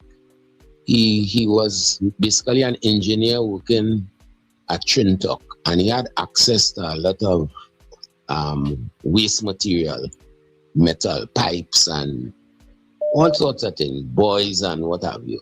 And if you look at Point 14, you'd have seen that he would have recycled a lot of those materials from the dump that they had. The particular oil company, you know, they had a special dump where they would put all these things. And he had access to them, and he used them to, even if you look at the Point 14 market, and you look at the design, you'll see that it made completely out of what you call drill pipe, basically, the pipes that they use to drill wells and that sort of thing. And he would paint them in all sorts of elaborate colors. And when I went there, following several people who were there before me, that attitude transcended the community. And all you had to do was build on it. And that was the case. When you go to a school, every school had some element of aesthetic and cleanliness kind of embodied in how they operated. They might not have been clean in the classes, but the general environment was maintained by the school children with a particular degree of pride. Now, I would hear people saying now, like if I revisit somebody, you'll say, boy, this thing fall down now over the years, and when this one was here before you, and when you were here, how it was, and that sort of thing. And that's really true. You have to kind of instill in the community that type of attitude. It's not a short-term thing, but you have to start somewhere, and you have to be persistent with it. And I'll give you an example. At one time, the corporation was allocated a certain amount of money to purchase bins. But the decision was, look, these bins are very, very expensive. They were plastic, they could be damaged. Let us look for some alternative. You're in an area where they're using a lot of oil drums. You could go to many companies on the seacoast along the southwestern peninsula and get those for free. They will give them away. You have an engineering department. You could be innovative and use those things to develop bins, basically. And that was done. Then there was an issue of going to places like Matooks, who would import a lot of things to use to make the drinks and put them in cartons. And those were containers that were environmentally friendly because they brought food in them. And they were also available for free. All you needed to do was get a vehicle to transport them to the particular area. And then Trinidadians are innovative. If you say, give us some slogans for these bins, then you will get those slogans from those bins. You could put it out as a school competition. And you put these slogans on these bins and locate them in particular areas, and people would use them. I recall people coming for bins because it was such a community thing then. Because people wanted, look, I can have one of these. Can I have one of these to have in front of my house? Once I can get the community involved. But that whole attitude should be across the country, not only in Point Fortin or like, oh, Miss Sampson spoke about San Fernando. I know the exact thing she's speaking about. And I passed a colleague some time ago, and the colleague was saying, hey, you know, in our days, that could have never been so. I sure Miss Sampson could call back and talk about days when San Fernando had a certain degree of pride in its cleanliness also. Yeah. But Okay, you no have to problem. Francisco, we instill got to that leave you. attitude, and you have to be consistent. If you don't do that, then you're not going anywhere. People might have laughed at Chase Charlie away. It might have seemed immature. Why did they laugh at that? That was one of the best campaigns they had. That was in one of the the best country. campaigns that we ever had. Francisco, thanks much. Yeah, thanks much for your input. Yeah. Yeah. People just get nasty. And as I say, it's people from all levels of society. Another pet peeve I have is you can't land, if you're using a blanket on a plane, you can't land with the blanket on you, right? So they tell you, Sir Charles, could you fold your blanket up and put it beside you? You understand how that? Sir Charles, you walk off that plane, every blanket on the ground. Scatter on the ground, anyhow. We just throw on the ground. Or throw on us. Those are things that bother me. It might be petty for some people, but those things bother me. Yeah. Anyway. That's I just have one question. Who is Charlie and what was Chase Charlie away? Oh Lord. So I can bet you were involved in that campaign. That campaign was so successful at the time. I could see somebody like you being involved in that campaign. I think it was Pat Bishop though, was the person who created that, if I'm not mistaken. So but somebody can correct me if I'm wrong. I think Pat Bishop was the creator of that Chase Charlie Away campaign with this little man who look and always making garbage and so on. It was a garbage campaign to put your garbage in a bin. Yeah. You remember? I just wanted some clarification for the younger people as part of the host group and at the stream. Because they'd be like, what is that? Yes. But that's a campaign people have called for it to be resuscitated for years and it's never been used again. Chase Charlie Away. You know, when people make money on providing bins to the different corporations, and then, you know, that was a big thing, you know. That's a money-making thing, you know. Don't get tired, you know.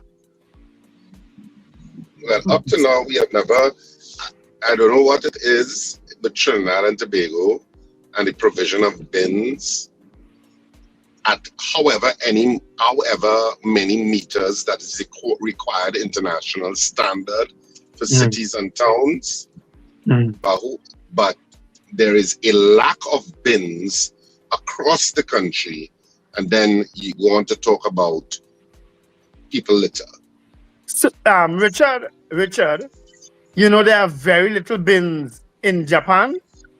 People are Japan have a culture. Japan have a culture that people will walk around with their garbage. Yeah. You understand? Yeah. And that was inculcated in them from kindergarten. Mm-hmm. Not in Trinidad and Tobago. Yeah. Now, I keep my garbage. And now, as I told you before, I hate garbage in my vehicle. So I will always wait till I get to the nearest place. If I see a garbage bin, I will pull aside. But obviously, many times you don't. But obviously, you're usually going to somewhere. And most business places have been somewhere in the business. So I would walk into businesses with my garbage. Whatever it is, a pharmacy or wherever I'm going into, and I say, where's your bin? And throw whatever garbage I have in my car in the bin. But it's usually not much. It's like maybe a water bottle or something. Because generally my car is always clean in terms of garbage. I can't say the same for me. Honestly, I can't because I keep water bottles because I buy nuts when I'm driving up the road. So you'll find that. But inevitably, I clean it. Or I carry one of those grocery bags, massive bags, and I put it in it and I find the nearest place to throw it. You know what I mean? But we recycle plastic bottles. So I would carry the bottles to St. James. You know what I mean? But my vehicle is guilty sometimes of having stuff on the ground because I never throw anything out. Yeah. But part of having bins in a culture that does not walk around with garbage is that it starts to enforce, look, this is how you keep the city clean or town clean, and of course, I'm a firm believer that the more ordered and aesthetically pleasing your surroundings are, the more likely you are to keep it clean. Mm-hmm. Mm-hmm. And because once you see order in your environment and discipline in your environment, as a human being, it aligns mentally that you become more disciplined in terms of your behavior, one, and two, your habits in terms of what you would do with your garbage and stuff like that. The environment tells you that. Yeah. But a lot of times it's like when people walk in through East Gates, they're not going to casually be eating a box of Royal Castle and just throw it anywhere in the corridor in East Gates. You wouldn't, because you would understand it's unacceptable behavior because you are in a mall of a certain standard and there is a bin somewhere in the distance. Mm. And because environment can oftentimes dictate human behavior.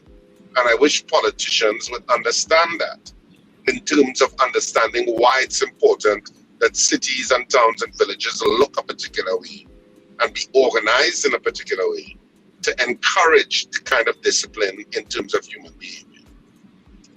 But what we have, rubbish here, rubbish there, the bag bust up because some stray dog bust up the garbage bag that they're waiting for the garbage people.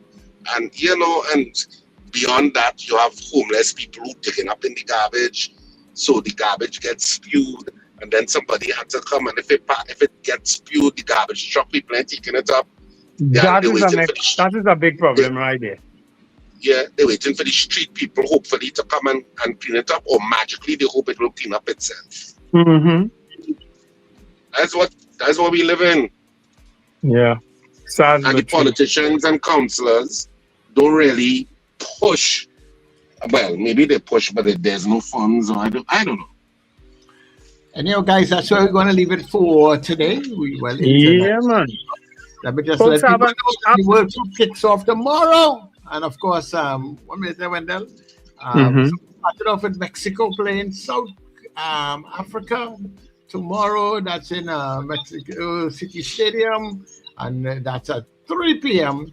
Most of the productive times now where you get people off the road is between 3 p.m. going up the road. Who's bringing it? Who's bringing it live, by the way? I'm not too sure. I don't think if any of the regular TV stations might be able to bring it because I know they had some run. The Flow is bringing it on Rush. So. Oh, okay. All right. I have that. All right. Yeah. Flow is bringing it on Rush. I think that's what I saw an ad saying that.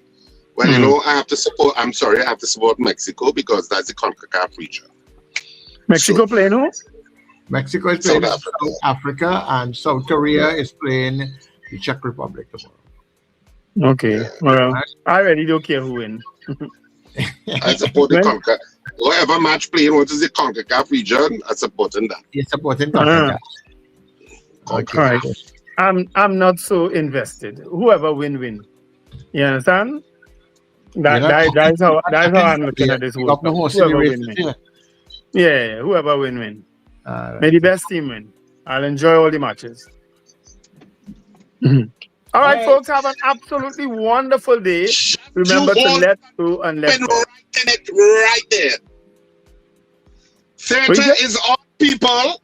At the end of the month, the 27th and 28th of June, we are at Queen's Hall with Scandal and Tea Dress. And as I said previously, these are our ending shows we are now in.